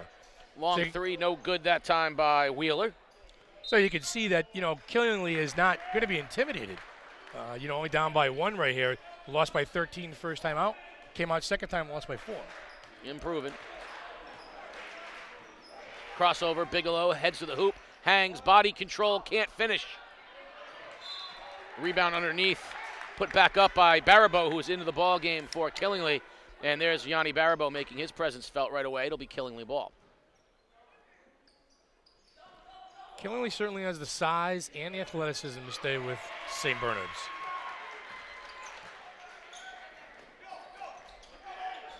And Belargin loses it out of bounds, but they're going to say it was tipped by Zadora, and it'll stay Saints ball. Wheeler to inbound. Belargin, spot up 3. Good. Walker Belargin knocks down the triple, and the Saints pull out to a 4-point lead.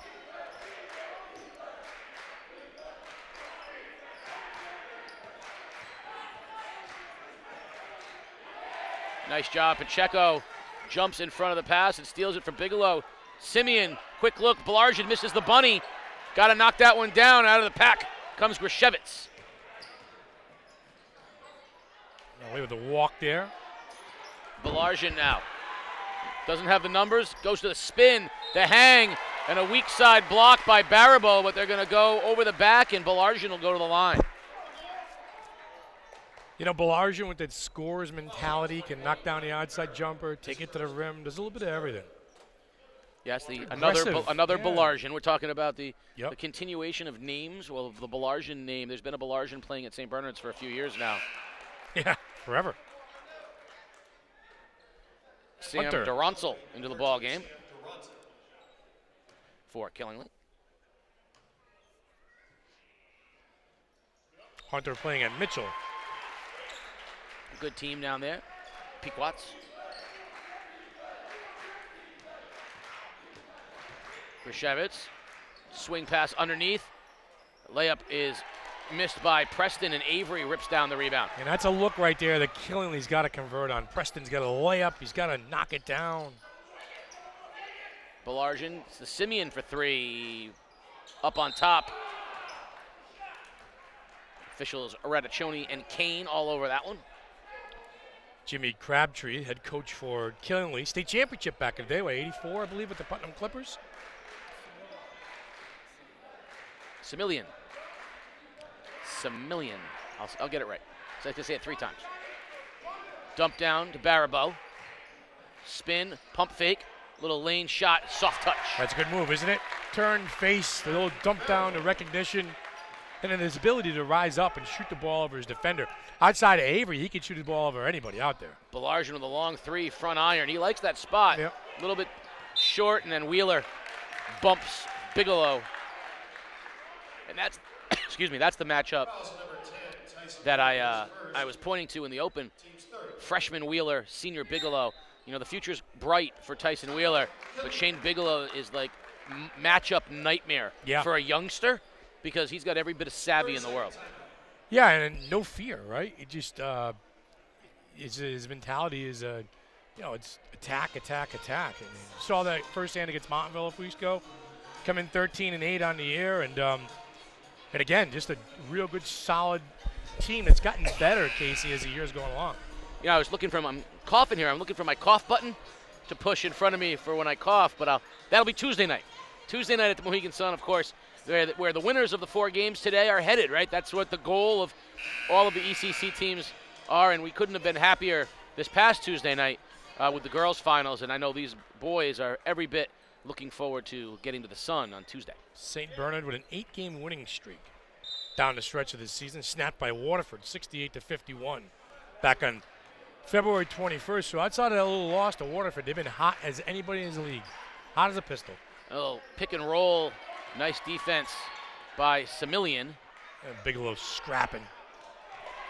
Pacheco comes out of the pack with it. He'll run. Has Semillian on the wing. Pull-up jump shot is good. And that's not a freshman move right there. That's a good look. That's a good look to rise up.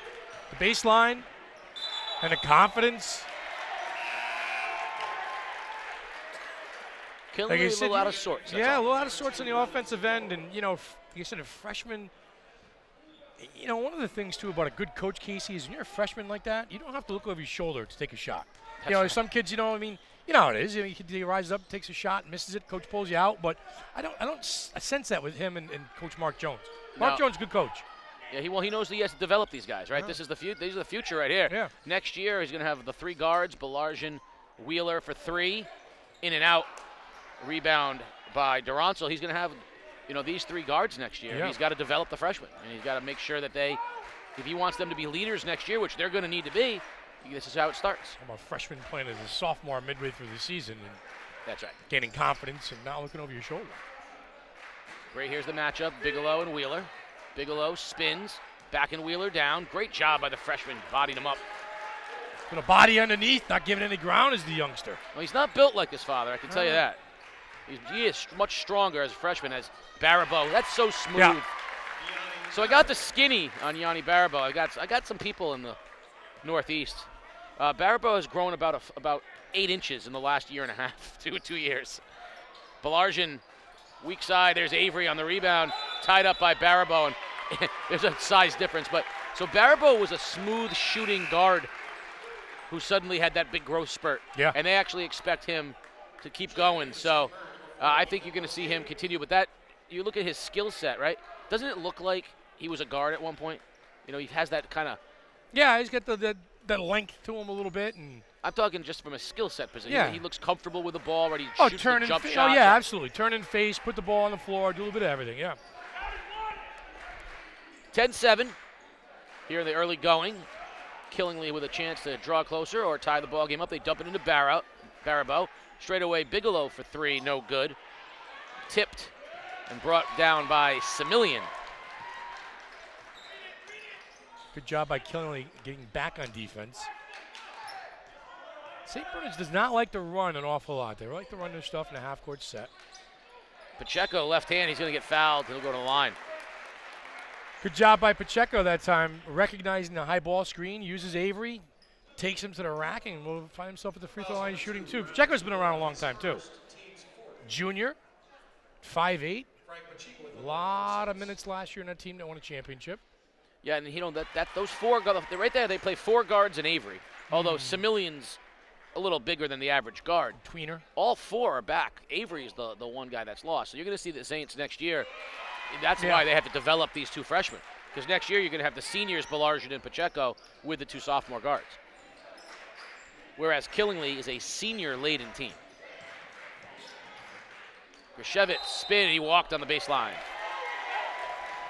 Griswold started to get bumped. Looking for the call. Andy Kane. We have not seen a sub in the game for the Saints yet. Killingly is rotated in a few. Avery posting up. Preston held his ground. So that fancy move by Semillian. Great look to Avery for the finish. Breaking you down off the dribble, breaking ankles. Giving the ball to the big man. Talk about Avery. Opens himself up, makes himself available. Soft hands for the big guy. And we saw him as a freshman, and all they wanted him to do was be able to do that, make those layups. And he was, getting better all the time. Preston gets his own rebound. Bigelow, drive, a little pull-up, quick shot, no good. And Avery rips down the rebound. Avery's working out there. Big man brought his lunch pail. Bigelow scored his 1,000th point of his career the other night. Inside, scoop shot, Wheeler, no good. Baribeau with the rebound. And that'll take us to the end of the first quarter. The Saints have opened up a 7-point lead. Join us for second quarter action. You're watching Game Day live on theday.com. Game Day is a production of The Day Publishing Company. If you'd like to support Game Day and help us continue to bring you the best in Connecticut high school sports, please consider purchasing a print or digital subscription to The Day at theday.com/subscribe. To participate as a sponsor, of any game day event during the winter season, please contact Eric Palmer, e.palmer at theday.com, or call 860-701-4207 to become a sponsor of any winter game day event.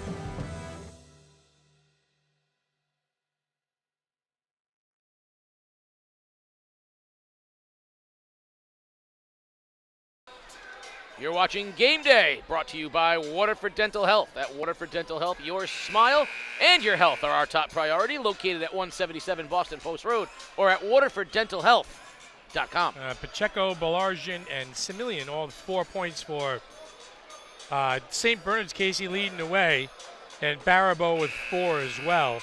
He's a leading scorer for Killingly, struggled a little bit offensively in the first quarter. I think they're going to try to figure some sort of inside-outside basketball game and at least show St. Bernard's they have an ability to knock down a three-pointer. Well, the Saints are now going small, so our first sub in the game, Ethan Ortega, into the ball game for the Saints, which Avery is out. So now the Saints go basically 5 guards. Here's the opportunity if Killingly's going to try to work the inside. It's now. Inside, great look. Similian, Balargian hangs in the air, but Preston did a real nice job denying. Barabo the other direction, strong to the basket. No foul called there. They went right to the rim, but nothing doing.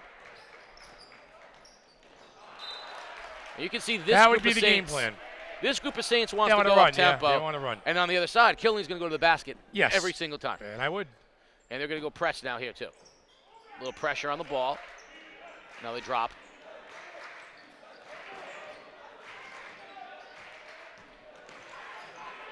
Bigelow. Bodies. Zadora loses the ball. And we're going to get a double dribble, yeah. Good call. And Avery's going to get right back in the ball game. So there was the 43-second rest. And he'll give Wheeler a chance. So you see Ortega in the game now. So each of the Saints will start rotating out, giving each of them a little break. Very deep, are they? Well, Avery got the quarter. 7 guys. And 47 seconds. 6 right now. 6 in a rotation. Pacheco. Got away with a walk on the outside. Jump stop, and they're going to get a foul. And he's quick to the basket, but I think he got away with the early travel and the jump stop travel. Back into your NBA analysis of how it's ruined basketball as we know. It's true, because Pacheco he ran with the basketball before he put it on the ground. Listen, the other night, I had Isaac Lazaro and his group of St. Joseph's of New London, came up to Colchester to scrimmage my 7th grade team and our 6th grade team. And one of our 6th grade kids, who's a AAU player as well, took 4 steps going to the basket. I mean, it came in from half court. The referee, Mr. Kevin Willoughby, has a nice look underneath to Preston, said, "Hey, looked good, but you took 4 steps." Yeah, good look by Bigelow to Preston on the backside, Casey. Forced Avery to come up and play him.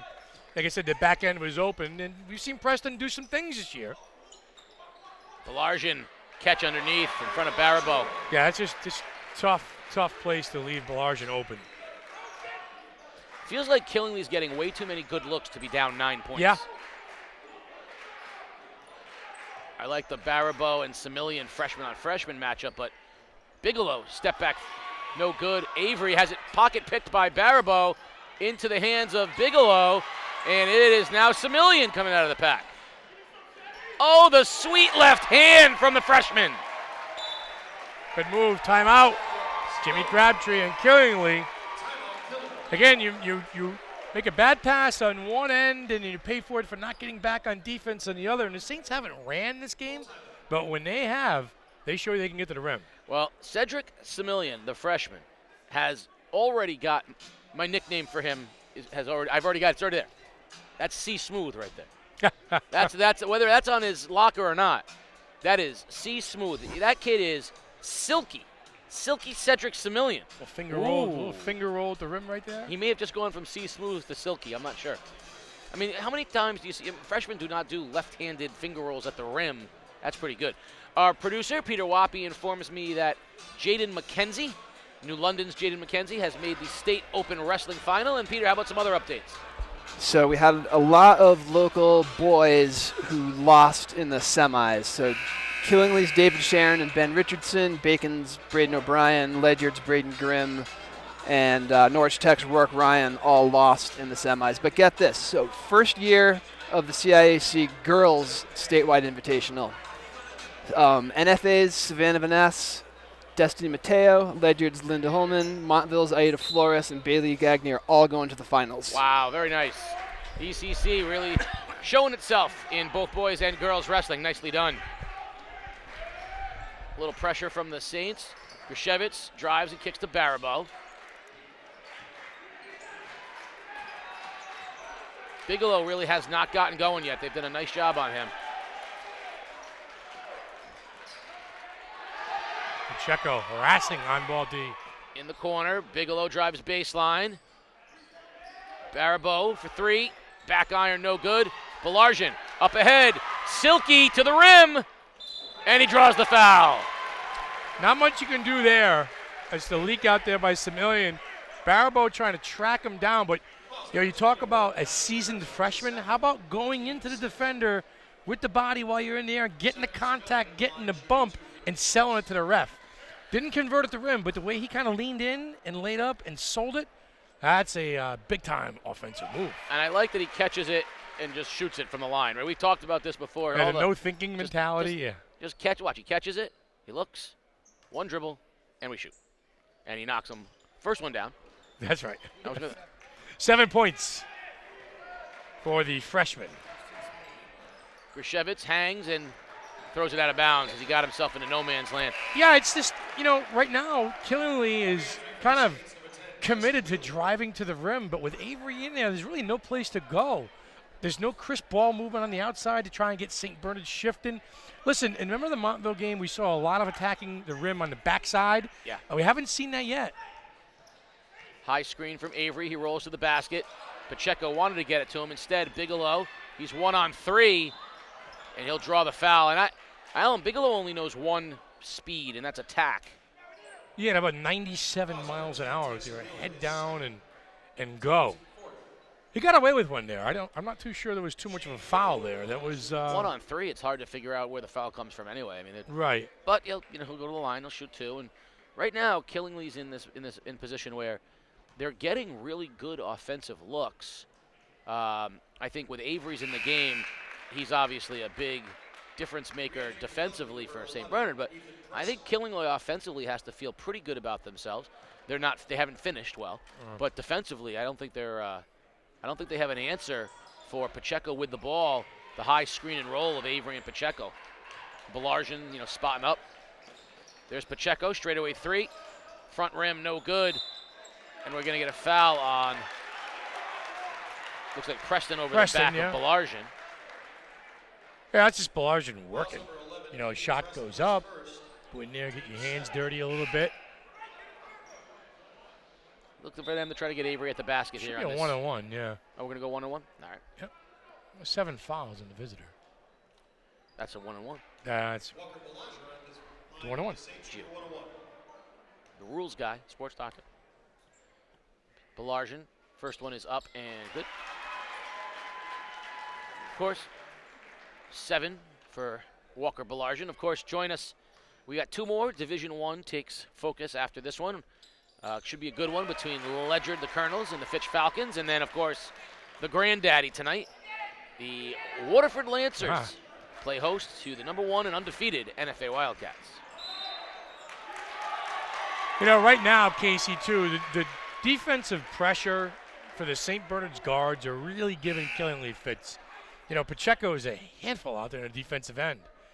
And everything seems to be one-on-one right now for Killingly. Not a lot of movement without the basketball, not a lot of passing, just not a lot of identity. You get 10 points with 4.5 to go in the first half. Chris Lackner into the game for Grishevitz, who's a little frustrated right now. And they got Bigelow out on Pacheco, goes right by him. Belarjan turns it over, and Bigelow comes away with the basketball. Now look up. Lackner. It's a good spot for Preston to catch and turn and shoot. Bigelow misses the 3, but weak side rebound was taken away, and Pacheco running the floor now. Behind the back, it goes to Wheeler. Mark Jones yelling, "Be smart." High screen from Avery. Wheeler wanted to give it to him on the roll, but well defended by Lackner.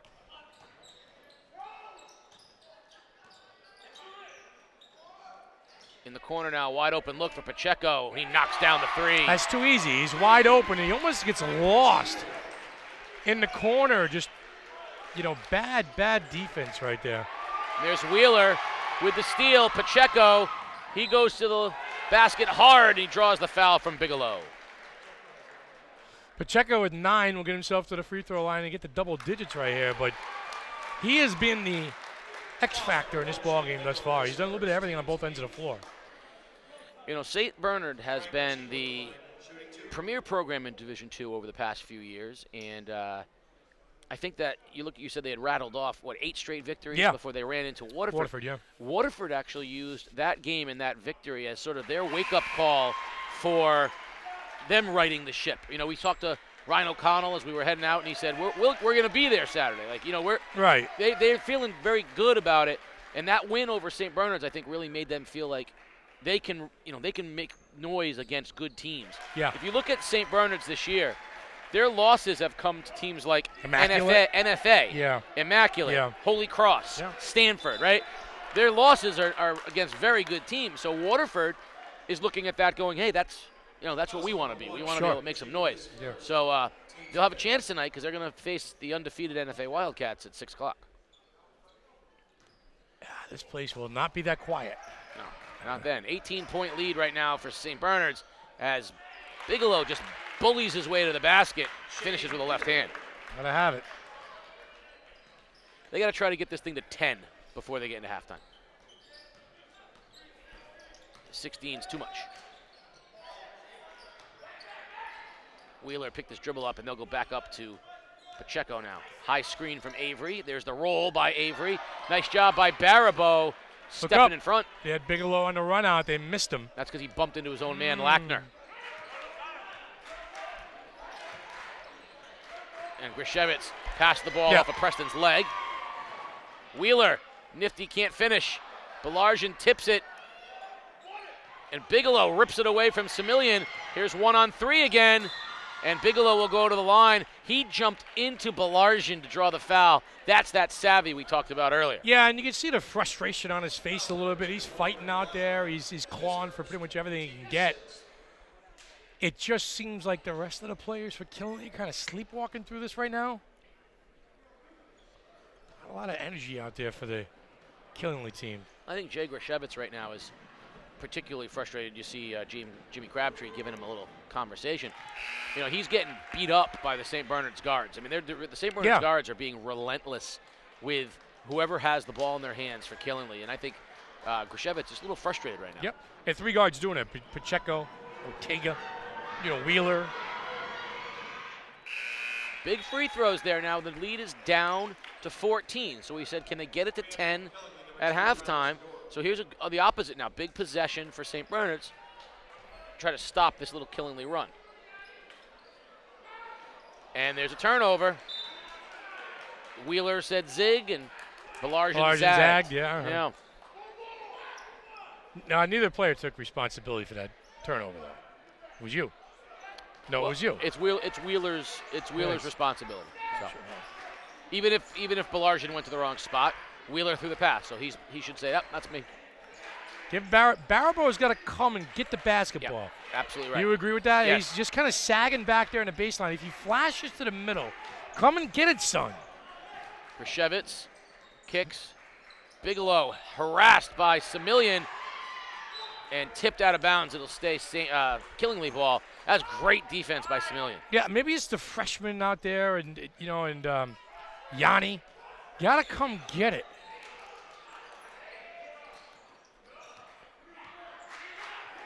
So make yourself available. Open up for it. Bigelow bullies the way to the basket again. I mean, he's like, full head of steam. He's all they got right now. He's all they got. 8 points for Shane Bigelow.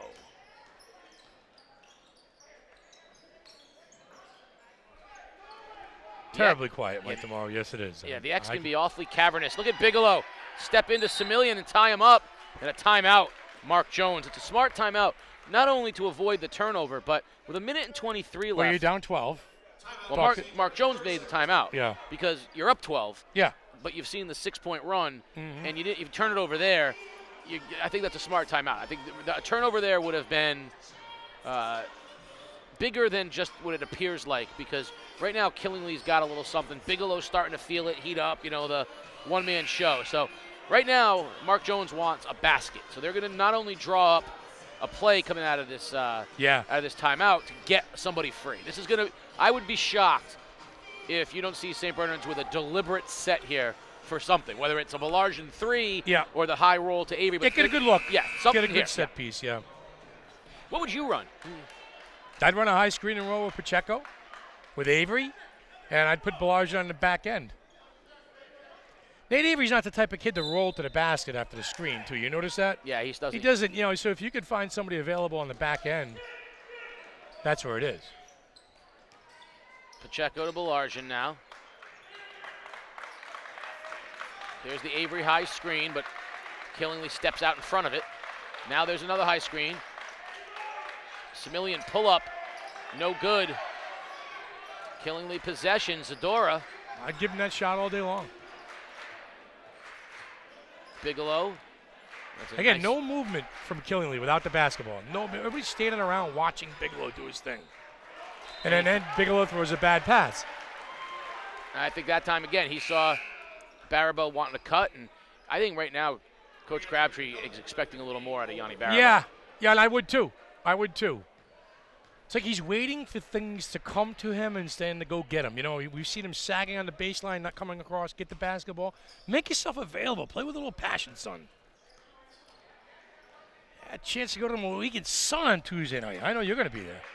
You might be there a little early. I'm going to be there at about 1 o'clock in the afternoon, I think. You're going to shoot some hoops. I'm going to shoot some fun. hoops, hang out with the sports staff. Yeah. We got a game, me and you against Jimmy Bunicor and young A.J. O'Neill. We'll talk to Jimmy at halftime. We'll spend a couple minutes with him.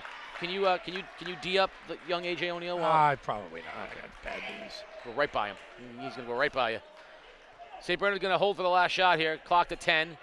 Pacheco going to try to do a little crossover. Goes with the left hand. Hangs in the air. Can't finish.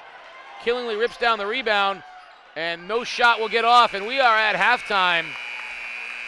And the Saints hold a 28-16 lead as we head into halftime.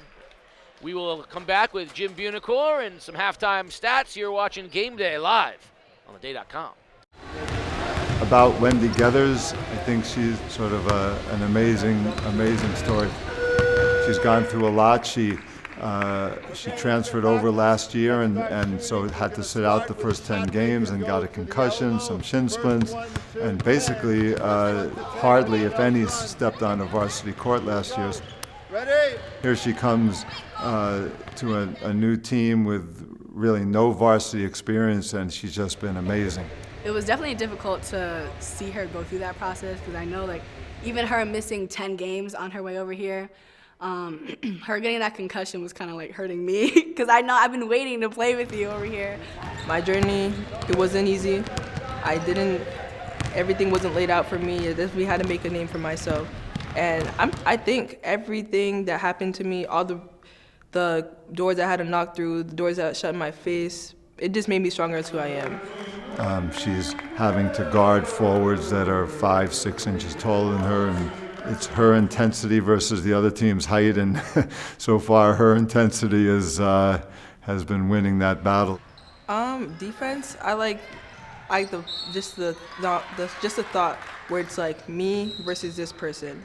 So me versus you, and then the hoop. And the fact that I'm the last person that needs to try to stop you from getting to that, it's all right, now I have to turn on defensive mode, and I have to do it for everybody. She's such a leader on and off the court. She's an amazing person. Just her personality is just an amazing person to be around. Her picture belongs in a dictionary next to captain. Coachability, I guess you could say, is her middle name. You tell her once what we need, and it happens. I couldn't ask for a better player, a better captain. Feels like I've known her my entire life.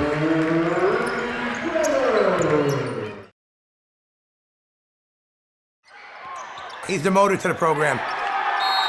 He's the guy that's not gonna wow you with his basketball ability, but nobody in the game is gonna be outworking him or playing harder. On good and bad, probably one of his weaknesses, because the highs are very high and the lows are very low. The guy never takes a play off, and he goes and goes and goes. My teammate was Luke DeZonier. I went to St. James with him, and I played middle school with him all the way up from 4th grade and then through high school. So I kind of always had like a dynamic duo all throughout high school. Freshman year all the way to junior year, I had 2 people. It was us running the team, but now it's just me, and I'm the head of the snake. This is my team now. Well, when you have someone like that, it takes a lot of pressure off you, obviously, because you have that other person. They can step up. You don't always have to step up. It just takes a lot of pressure off your back. You have somebody you can rely on. I feel the pressure a little bit, but in the end, you just got to go out every day and just play basketball, just work hard. We have guys that come, they work hard every day. We have kids that step up. Yanni Barabo, he's a freshman, he's stepped up. Jay Grishevitz, sophomore, he's been playing good. He had a couple good games the past week. Riley Zadora does all the dirty work. We got good rebounders. Ethan Preston dominates the backboard. We just got a lot of guys that step up. Basketball is my favorite sport. It's meant so much to me. I've played it since I was like 6 years old. I love this sport. It's so great. I go out there. I just give my all, 110% every time I play. So I just love it. He's a good kid. He's a good leader. It was an easy decision coming into our senior year who was going to be the captain of the team, who was going to keep the troops together through thick or thin, who was going to make sure that we were doing the right thing in the classroom, in the gymnasium before when I wasn't there, or at another game, at another gym. He's going to represent your program the right way, the top-notch way, the killing the way.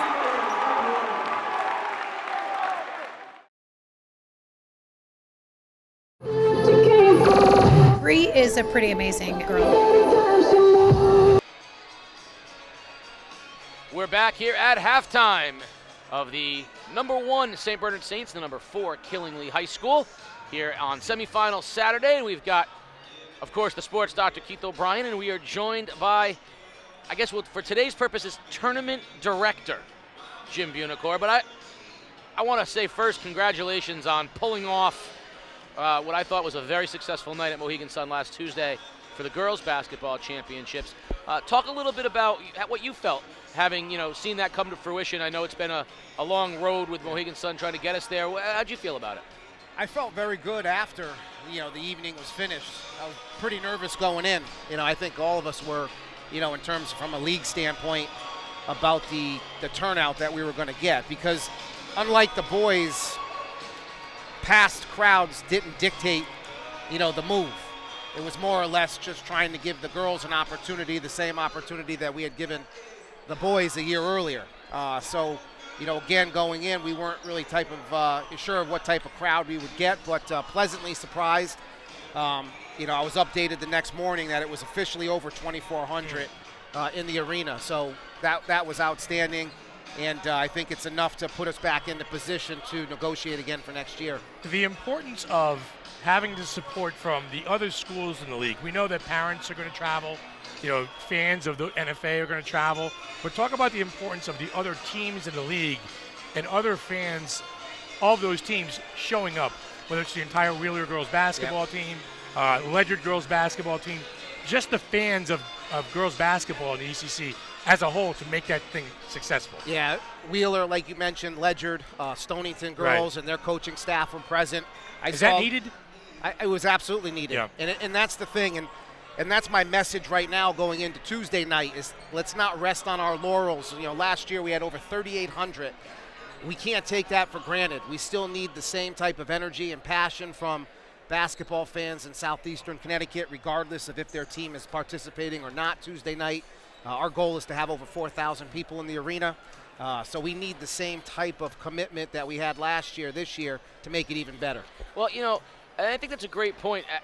Having now been a part of this for a couple of years, for the schools not participating, for the parents for not participating, it's still an event unlike it. You're not going to see a better basketball arena. You're going to get seats you can never get. They do the whole thing, right? The intros. Mohegan Sun. I give Mohegan Sun all the credit in the world. They treat this the same way they treat a Connecticut Sun game. You get full staffing. You get the full intros, the full production package. Yep. I mean, they treat us like, like royalty. So from their perspective, they want to put on a professional show. So from a viewership standpoint, show up. You're not going to get any better opportunity to take advantage of what the Connecticut Sun Arena has.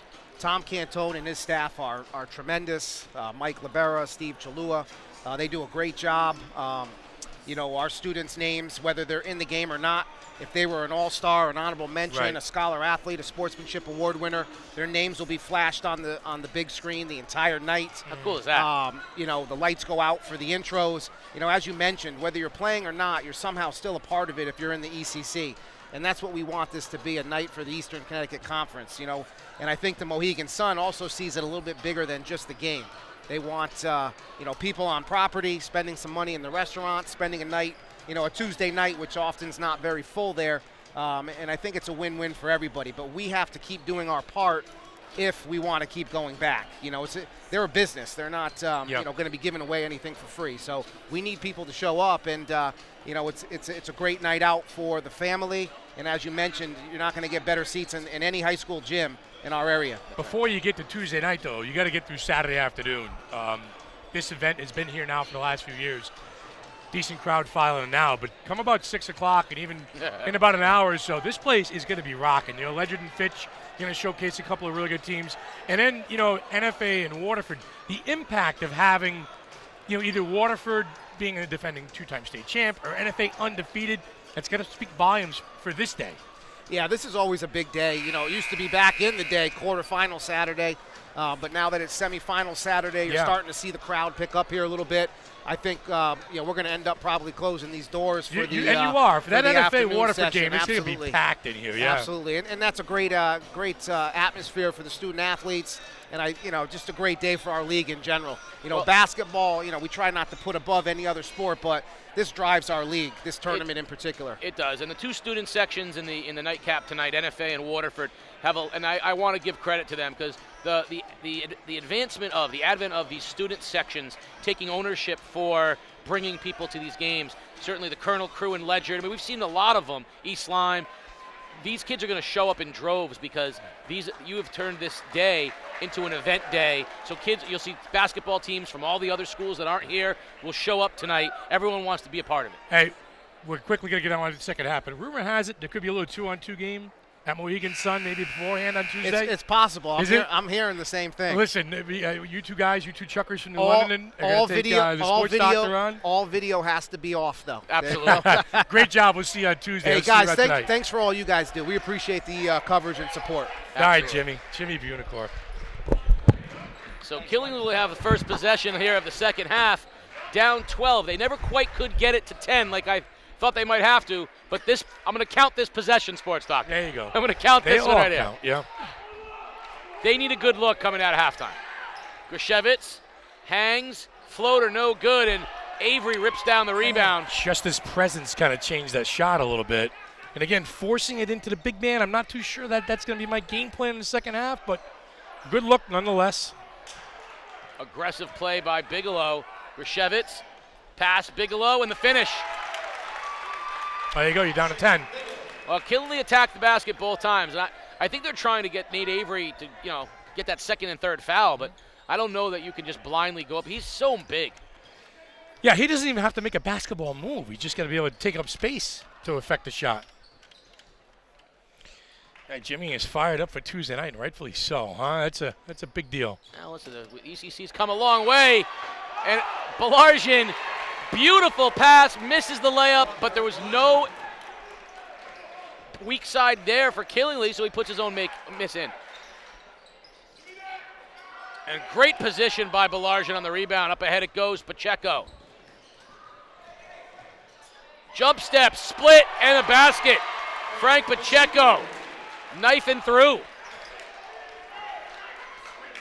And just like that, 14. That's a dangerous pass by Bigelow. He has not found Preston all day. Wheeler. Crossover. Tries to find Avery, a little sloppy. Now Grishevitz pushes for Killingly, and it goes out of bounds. A turnover, he dribbled it off his knee.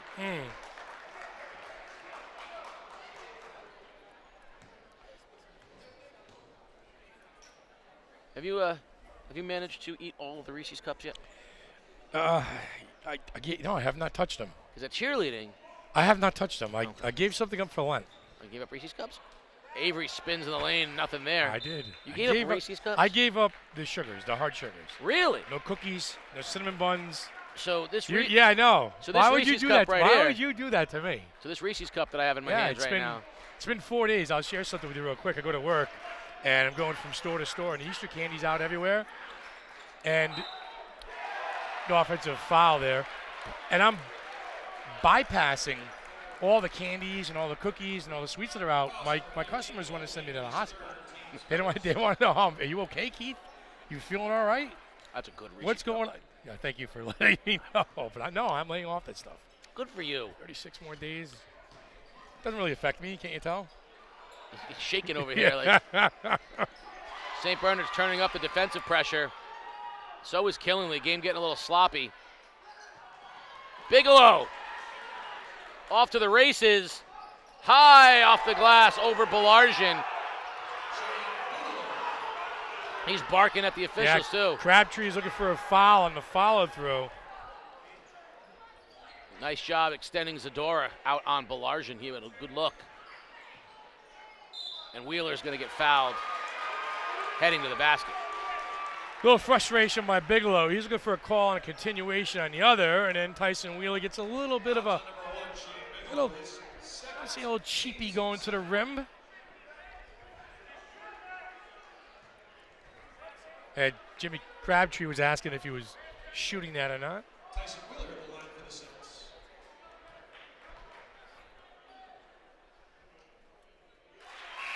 First one good by Wheeler, and Baribeau will check into the ball game, replacing Levine. He made that? Yes. One more for Wheeler.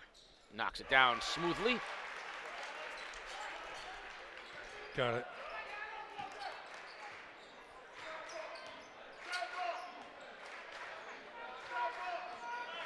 High screen, nothing there.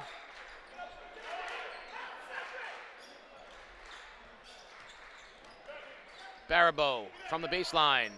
Short, Avery rips it down, man style.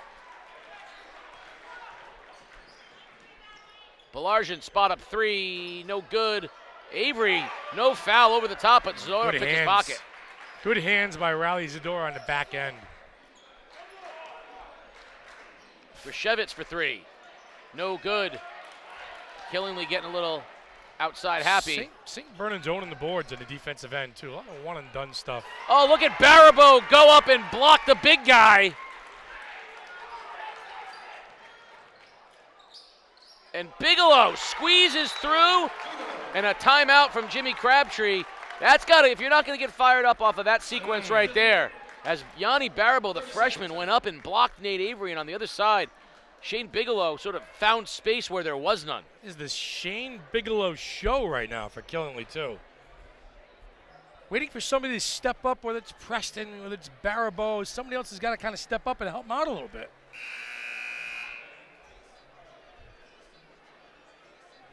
We'll take your state open finalists and top it with a New England champion. Indoor track and field, Reese Hammond from Stonington. Wow. Winning the 1,000 in the New England Championship. Wow, that is quite an accomplishment. By a fraction of a second, too. Wow, congratulations, Reese Hammond. A New England championship. Good, that's just fabulous. That's impressive. That's gonna be something to be talked about for quite a while. The ECC representing not only in the state, but all the way up in New England. I just got a text from young A.J. O'Neill who says, yes, I will blow by the sports doctor. That's a nice move right there by Pacheco. That kid gets to the rim for a 5'8" guard. He gets up there. Bigelow, a little pull-up, no good. Semillion with a rebound. Why? That's a tough shot. Semillion, left hand, can't finish. On the floor, Grishevitz will bring it out. I mean, if I'm Killingly, don't I try to go away from Avery? Yes. Try to reverse the basketball with some passing instead of going. There's a good move right there. Zadora gave Avery the fake. Yeah. Don't you want to try and get away from him, maybe open things up in the back end? I would. I think you're absolutely right. Belargin, step away three, no good, short. Rebound comes down to Semillian, who pulls up and knocks it down over Baribeau. Trying to force everything at the big fella. There it is again, and that's such a force. It's not a smooth shot. You're not going to get that call either because Nate, all he's got to do is stand there. Belargin for three. Got it! Walker Belargin knocks down the triple, and Jimmy Crabtree wants a timeout. Just like that, 17, and Jimmy Crabtree's looking for a call down there at Bigelow, and Rad told him. He's just standing there. He's just taking up space. And I agree with Rad.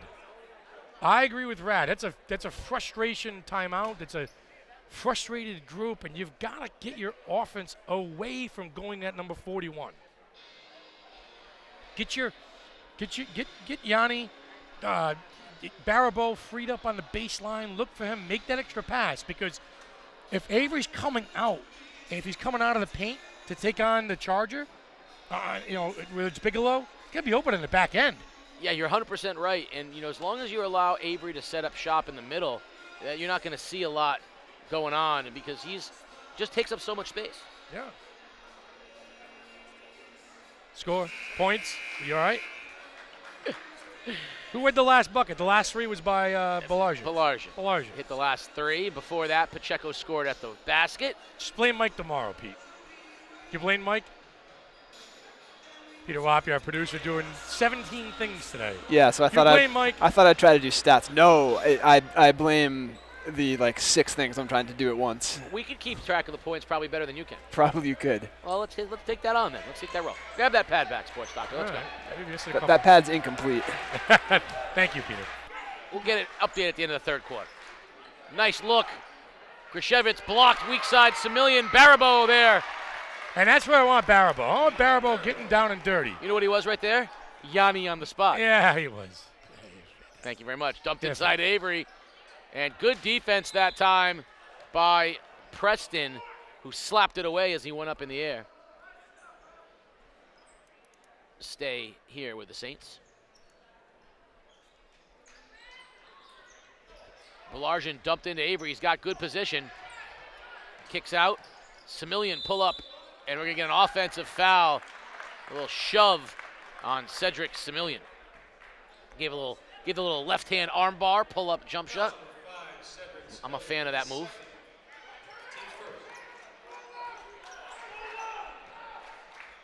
They're going to do a little isolation here now. Let Bigelow work off the dribble. Left hand. Great defense on the floor, but give Ortega credit as he reached in. The junior got a hand on it. And it'll become St. Bernard's basketball. So much of a force again by Shane Bigelow. I like him on the run. I like him on the break, but in the half-court set, that bulldog mentality of sticking your shoulder down and trying to make something happen. Keep your head up. Belargin, in and out, but Avery over the top. He's tied up. And at that time, it'll go over to Killingley. But that's a big rebound there by Nate Avery. Yep. How do you keep him out of the lane when he crashes? You don't. But you know what I'm saying about Bigelow? Just kind of keep your head up and find some people. You got some help out there. You don't have to take the game over yourself. Baribeau crosses over Belargin, floats in the air, can't finish, and out of the pack, Ortega. Pacheco. Great look. Belargin stops on a dime, and everyone flies on by. And the hoop and the harm that time for Walker Belargin. A little Top Gun action right there, Sports Doctor. Put the brakes on. Yep. And just like that. Pattern is not full. No. Thank you, Ghost Rider. Oh, we're old. Old men. No good, and Killingley with the rebound. Too much one-on-one. Here goes Grishevitz. Great look. And a missed underneath. Oh, what a bad miss, Preston. But that's where the action has got to come from. The drive, the defense converges. Now you've got somebody on the back end. Keep your head up. You don't have to do it one-on-one. Killingley's missed a lot of layups like that today. Pacheco, knifes to the basket, hangs dipsy-do, and can't get it to finish. Too easy, though, to walk in there against that zone. Oh, what a play by Pacheco. That's too easy. Pacheco kind of walked right through the middle of that zone, missed his own bunny, came back and got it, and then kept it alive for the Saints. He goes up, grabs the loose ball, throws it off of a Killingly defender, and it'll stay St. Bernard basketball. Well done by Pacheco. Belargin intercepted by Baribeau. He's got numbers. Finds Bigelow, and he finishes on a stop dime. Good look that time from the freshman with the senior. I wanted to see him go up and dunk it over everybody. Yeah, he did. The Greek Freak. Send it in.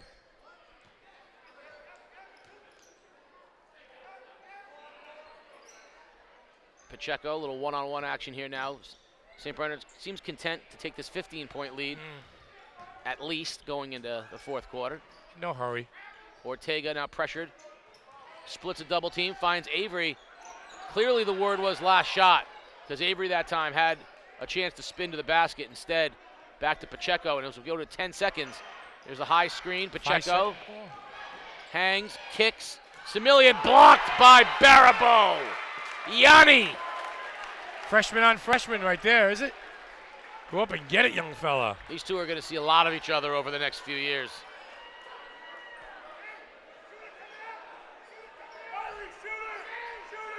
Belargin kicks. Pacheco at the buzzer. Short. And out of bounds it goes. We're at the end of 3 quarters. 15-point Saints lead. Fourth quarter action on the other side. You're watching Game Day live on day.com. At The Day, our journalists are in your community, talking with business owners, attending town meetings, analyzing data, talking to government leaders, reporting on the issues that matter most to you. Since 1881, we have been serving our community and will continue to do so 7 days a week, 365 days a year. Never miss a day of news. Enjoy convenient home delivery right to your doorstep, 7 days a week. Subscribe at theday.com/membership. Game Day is brought to you by Waterford Dental Health. At Waterford Dental Health, our entire team is dedicated to providing you with the personalized, convenient, and affordable dental care you and your family deserve. Visit us at 177 Boston Post Road or at waterforddentalhealth.com. As we head into the fourth quarter, a 12-point halftime lead became a 15-point third quarter lead, and the St. Bernard Saints are 8 minutes away from returning to their third consecutive Division II title game. So one addition to your state open finalist, Ryan Powers, also made it at 170. And that's an impressive one because he is undefeated on the year. He has not lost yet, and so he is heading into a state open final looking to cap off a remarkable undefeated season.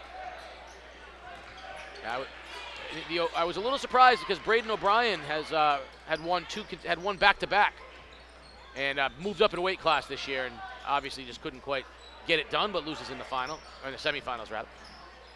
Semillian strong to the basket, and Baribeau rips down the rebound off the miss.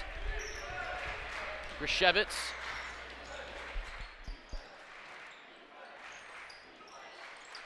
Bigelow hounded by Ortega.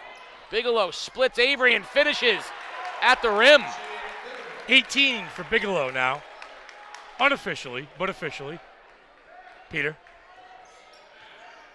18. Got that? All righty. You were at the table, but we got word, Sports Doctor, that your guys shoot. Powers made the state final as well. Avery on the follow off of the Pacheco miss. 4 points for Nate Avery. He's made his presence felt in a lot of other ways, though. Right there. Bigelow, long three. Got it. 21 on the night for Bigelow. 21 out of the 33 points. Only 4 players, Zadora with 2, have scored for Killingly. Yeah, Baribeau's got, the other 8? Baribeau's got 6. Preston's got 4. Zadora's got 2. Out of the pack, here comes Bigelow. He's got Grishevitz. Instead, hangs, draws the foul, and the basket is good. Ortega got him with a body, and Shane Bigelow is turning it into the Bigelow show.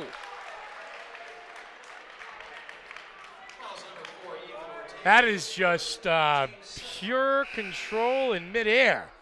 And a little help with the kiss off the glass 23 points for Shane Bigelow. The lead is back to 10, and with this free throw, they have a chance to cut it to single digits for the first time in a long, long while. And he gets the soft roll off the front of the rim, and the lead is 9. Can Killingly make a run and make this thing interesting?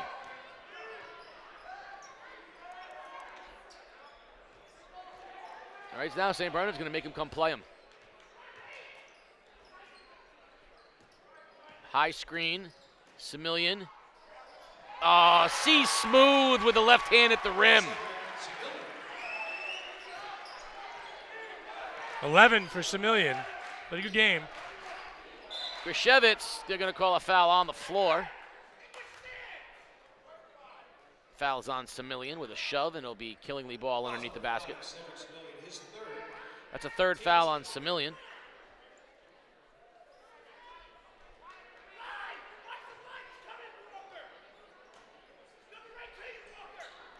Nothing there. Swings, Baribeau. Ball loose, and a timeout by St. Bernard's. Mark Jones calls a timeout.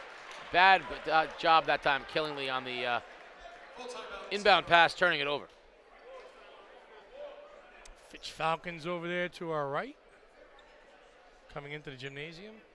So when is getting accepted to the Coast Guard Academy and pulling your Coast Guard acceptance, when is that okay? You know when? When you get accepted to the Naval Academy. Oh, Jerry Brown? Wow. Yeah, going to the Naval Academy instead. And that's you know. That don't suck. No, I mean, oh my God. There's very few times in life when you can say, that's awesome. I'm withdrawing my acceptance to the Coast Guard Academy. He stays in the military. He's staying in the military, and he's going to Annapolis. I'm going to tell you something right now. I know Ajaya's mom from Waterford and stuff like that. And listen, Liz is a corrections officer with the state of Connecticut. Liz is a hardworking, single mom that has just built a wonderful support system. You will not find a better young man than her son out there. He's going to the Naval Academy. I mean, my goodness gracious, you know? That's pretty amazing, right? There's a nice pick and roll. Avery fouled on his way to the basket. Great screen and roll by Belarjan and Avery. And it's funny because I've been waiting for that combination. We've seen Pacheco a lot. Yeah. I think the Belarjan-Avery high screen and roll opens up all kinds of other problems for Killingly because of Belarjan's ability to shoot the basketball. Yeah, Avery's just got to be active. He's got to make himself available. He's just 5 points on a night. But, we talked about him having the size, the ability, all the tools and all the gifts, and he's just got to be more active on the offensive end. And he's gotten much better right there at the free throw line. Makes 1 of 2. 12 points with 5.5 to go. Trying to find a way to get this thing to 8 with the basketball. Baribeau, and it's not a good look. Good post, bad pass. Too high, too hard. Pacheco drives baseline, and he's going to get fouled on the baseline by Bigelow. Has Bigelow ever committed a foul? No. And has Bigelow ever gone to the basket and not gotten fouled? No. It's like he's got a permanent, he's got the permanent what look every time he has the ball. What, me, what? Yeah. And Baribeau with the steal. Take him down. And he draws the foul and almost gets it to go, but we're going to get a foul, they're saying, on the floor anyway. That foul's on Semillian. That's his 4th. Now, he's going to grow because he's only a freshman, but when Baribeau gets that ball, Casey, about half court, just go. Just take your man down to the rim. He's got the size advantage, and he can go over the top of maybe Semillian, but just go get it. It's like he gets caught in between what he's going to want to do with the basketball. Killingly somehow retains possession of that wildness. Nice look underneath, but Baribeau couldn't find the handle. Grishevitz somehow has it, and they're going to get the foul, and if that's on Semillian, that's going to be his 5th. But I think they're going to call it on Avery. Let's find out. It's a big difference. Yeah, the foul's on Avery. That would have been Semillian's 5th, and they've got Ortega trying to get in the game to get Semillian out of the game so that he doesn't get his 5th. And he almost got it there. That would have been huge.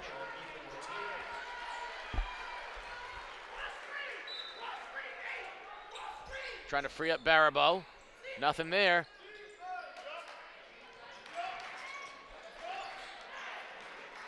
Barabo, 3, short. Ortega, I like how he finds the basketball. Yeah.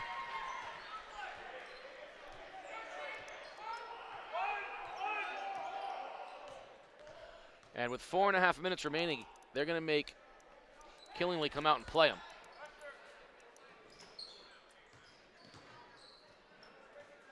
This is where Mark Jones is very smart as a coach, recognizing the pattern and flow of time. Right now, if they can eat up some clock, which is what they're doing right now, and make this down to about a 3-minute game instead of a 4-minute game. Pacheco spins, crossover, floater. Oh, fancy Frank Pacheco. Big time move right there. 13. Been a heck of a ball game. And again, 12 gets to, you get the ball down 12, get a chance to cut it to 10, and next thing you know, it's back up to 14. Bigelow, head of steam, left-handed scoop, no good. Weak side rebound, Wheeler. Wheeler, beautiful bounce pass, but Belargin was blocked, and weak side, Bigelow leaking and finishing. Cherry picking that time by Bigelow, 25. He never got back. He just never had a chance to get back. That's still a term? Oh, yeah. Cherry picking? Sure. Oh, okay. You've been accused of that? I call it lazy, but yeah. You've been accused of that in games? Cherry picking? Picking games? No, I've never cherry picked. What I do is just get so tired I can't play anymore. Stay down on one end? Yes, or I'll play D. Yeah. So I usually gravitate back there. You call it tired. Everybody else called it cherry picking. Grishevich short on the 3. That would have been a big bucket right there to get him back within single digits. But you notice though, one and done. St. Bernard's doing a good job on the defensive end of the glass. Yeah, they really have, and they're going to get Semillion back in the ball game. Now that's going to be down to 2.5 minutes remaining. Pacheco's just trying to take the air out of the ball. We're going to get some time. That's just a smart job, and Bigelow hounding him, but Pacheco is going to time out. 2.5 minutes and a 12-point lead. Of course, after this one, we've got 2 more big ones. The first of the Division I semifinals, the number 2 Fitch Falcons, number 3 Ledyard Colonels. Ledyard lost twice during the year to Fitch. Fitch, I think, did assert themselves as the next team in the ECC. Disappointing in their effort against NFA, but rebounded well from that and finished the year strong. And then, of course, tonight, I will be very curious. For those of you unaware, after their semifinal loss to Waterford, the East Lyme student section was invited by the NFA student section gang up on to join forces against the evil empire. They said because the 2 best student sections as chosen by you and me. Yeah. So let's bond together and take on the Lancer Nation and bring down the Viking Valley and the Red Sea. Is that what it was? That is correct. Viking Valley and the Red Sea take down Lancer Nation. So I'll be very interested to see if the East Lyme student section shows up. Situational basketball here by Mark Jones talking to his team. Take care of the basketball. Don't turn it over. Let's not do anything stupid. Let's get a good look here. Well, you only got 5 fouls on each team. Yeah. So I think what you're really looking for right now, you got to figure if I'm Killingly, I go for steal on the inbound, right? You get that initial trap, and if it's not there, you foul. And then you got to do it again so that you put them at the line. Yeah, how much time do you want to let go off this clock? 5 seconds. Belargin instead just says, I'm going to take the open layup. Belargin now at 17, leading scorer for. Belargin was 17, Pacheco with 13. Man, doesn't it feel like Pacheco scored more than that? Yeah. Barabo. I could be wrong. Avery with a good defense. And Pete, now, I could be wrong. Killingly's got a foul. And you're down 14 with 2 minutes left. Why are you not fouling right now? You got to get them to the line every single chance. I wouldn't even be waiting this long. Wheeler. And he stepped on the end line, and there's a turnover. Yeah, I think you're right. You gotta start trading. Yeah. You got to see if you can get them to miss some free throws and get some baskets. Bigelow, long 3, in and out. And Avery rips down the rebound. And now, now it's a minute. There's the first one. There's the foul as Grishevitz reaches in on Pacheco. The next one will put them at the line. So you can't eat any of these Jolly Ranchers or the Hershey's Kisses? None of them. Nothing. No, Very impressive sports talk. Wheeler with the basketball in his hands. Shaking bakes with Grishevitz. Back to Pacheco. There was a chance for a Killingly double team, and they chose not to do it. And now they're just wasting time, down to a minute and 25 seconds remaining. What are you waiting for? Yeah, where's the double? What are you waiting for? Double. There's the foul on Grishevitz, but what are we waiting for? Now it's a minute and 15 and 14 seconds. What are they waiting for? Do you have a game today? No. You didn't have a game? I did not. Are you guys done? Yes. We're on to baseball? Yes. When does that start? Yesterday? Clinics Pitchers and catchers are yesterday? Clinics have been ongoing Tuesday and Sundays. Are you the commissioner again? I am the vice president of the in Colchester? Yes. Avery will go to the line and shoot two as he Do battles. you ever give yourself a break? Football. Oh, that's right. Football, you just... What about you, Pete? What are you coaching? Peter Wappy, our producer. What are you coaching right now? Softball coming up? T-ball? I am not. Mason's a stud, right? I'm not officially signed up for anything, but I'm sure I will end up on You're gonna get roped softball into and something? baseball. All right, What year is Mason this year? He'll be baseball 11. Oh, See, so this he's is on the- the he's on the bees. That's a big deal. See, this is the thing. I'm still talking T-ball with you guys. I forget I've been doing this stuff for 6 years. Yeah, You know, that's how's right. Mason doing T-ball? Keith, he's 12. He's 11. He's 11. He's pitching and catching now.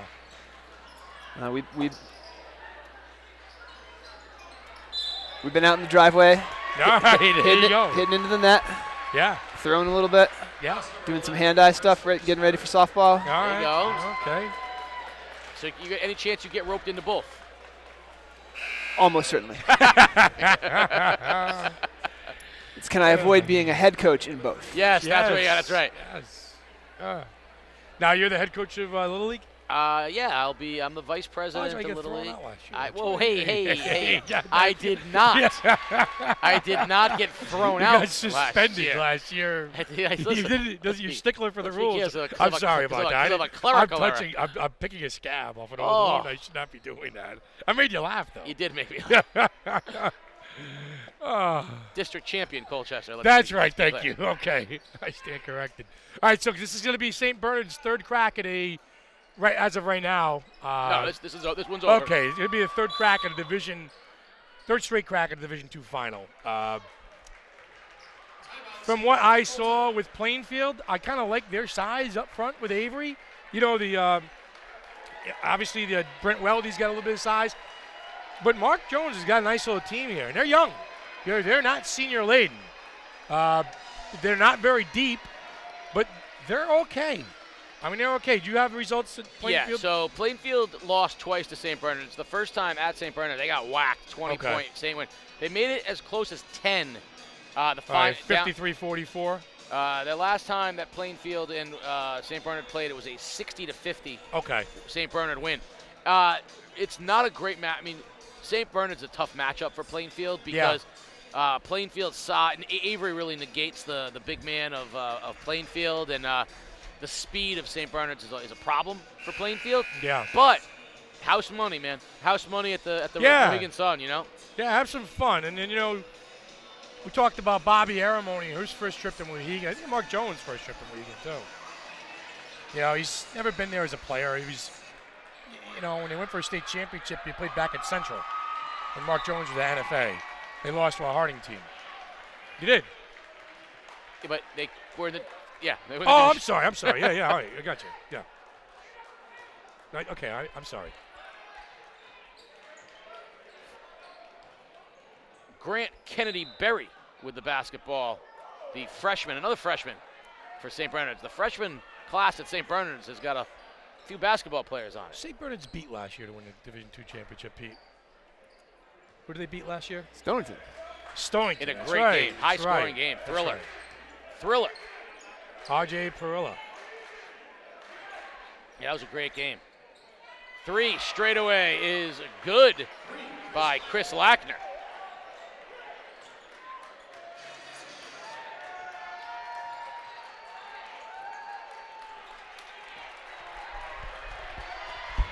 Corbett versus Brassall, and there it is. Congratulations to the St. Bernard Saints with their 54-41 victory over Killingly High School, and the Saints will be running at the Sun on Tuesday night.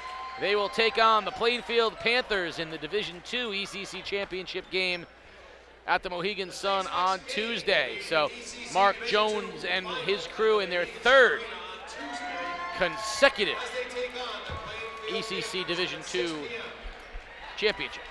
That Killingly team has been a fun team to watch. You talk about the seniors out there that they'll be graduating, but Jay Grishevitz, Yanni Barabo, the guys are going to be fun to watch for a couple years for sure. Yeah, Levine's back, Grishevitz is back, some size is back with, they got Durantzel back. I mean, they'll be heard from again as Barabo matures. But Shane Bigelow will be missed. Shane Bigelow is a game day favorite. And speaking of game day favorites, feels like St. Bernard's has does St. Bernard's have the New England Patriot pass as automatic Division III championship game participants at this point, Sports Doctor? Yeah, well, Casey, here he is, head coach Mark Jones, and Coach, winning never gets old, does it? No, not at all. But, this is different. We had a lot of seniors last year. A lot of people didn't know what we'd have this year coming in with a bunch of young guys, freshmen, and they've done an unbelievable job of just buying in. And I can't be more proud of these guys. Yeah, I think you start one senior, and you talked about a junior, a couple juniors, a couple of freshmen. The importance of the program's growth over the last 3 or 4 years to have these young fellas coming in. Talk about that. Well, I mean, that's what, the seniors have done an unbelievable job from before of, setting a standard that we have at St. Bernard's every single time we come on the court. And, these young guys have been around, they didn't play varsity, but they've been around it. So they know what it's like. And, Walker and Frank and Nate have done a great job of just being leaders out there.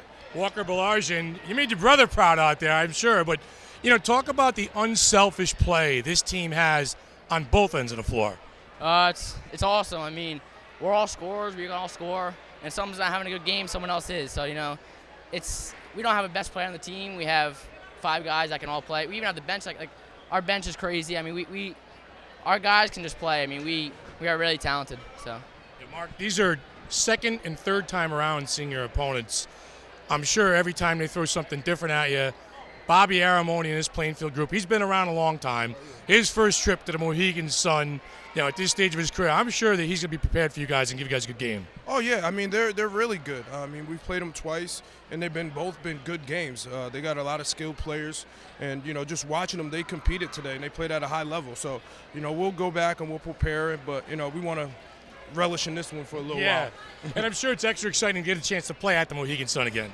Oh, yeah. I mean, that's what we talked about. That was one of our goals this year coming up was, to get back to the Mohegan Sun, and for these young guys to have that experience, that'll last a lifetime for these guys. That's a great job. We're going to see you guys on Tuesday night. You said, enjoy this one, Coach. Oh, I'm going to enjoy it. Thank you. Case. Thank you, Sports Doctor. A happy group of Saints as they capped off this 54-41 victory over Killingly High School, and on to the Sun. So our Division II matchup is set. It will be the Plainfield Panthers, who are clearly the Cinderellas, as they head in and they'll take on the number 1 St. Bernard Saints.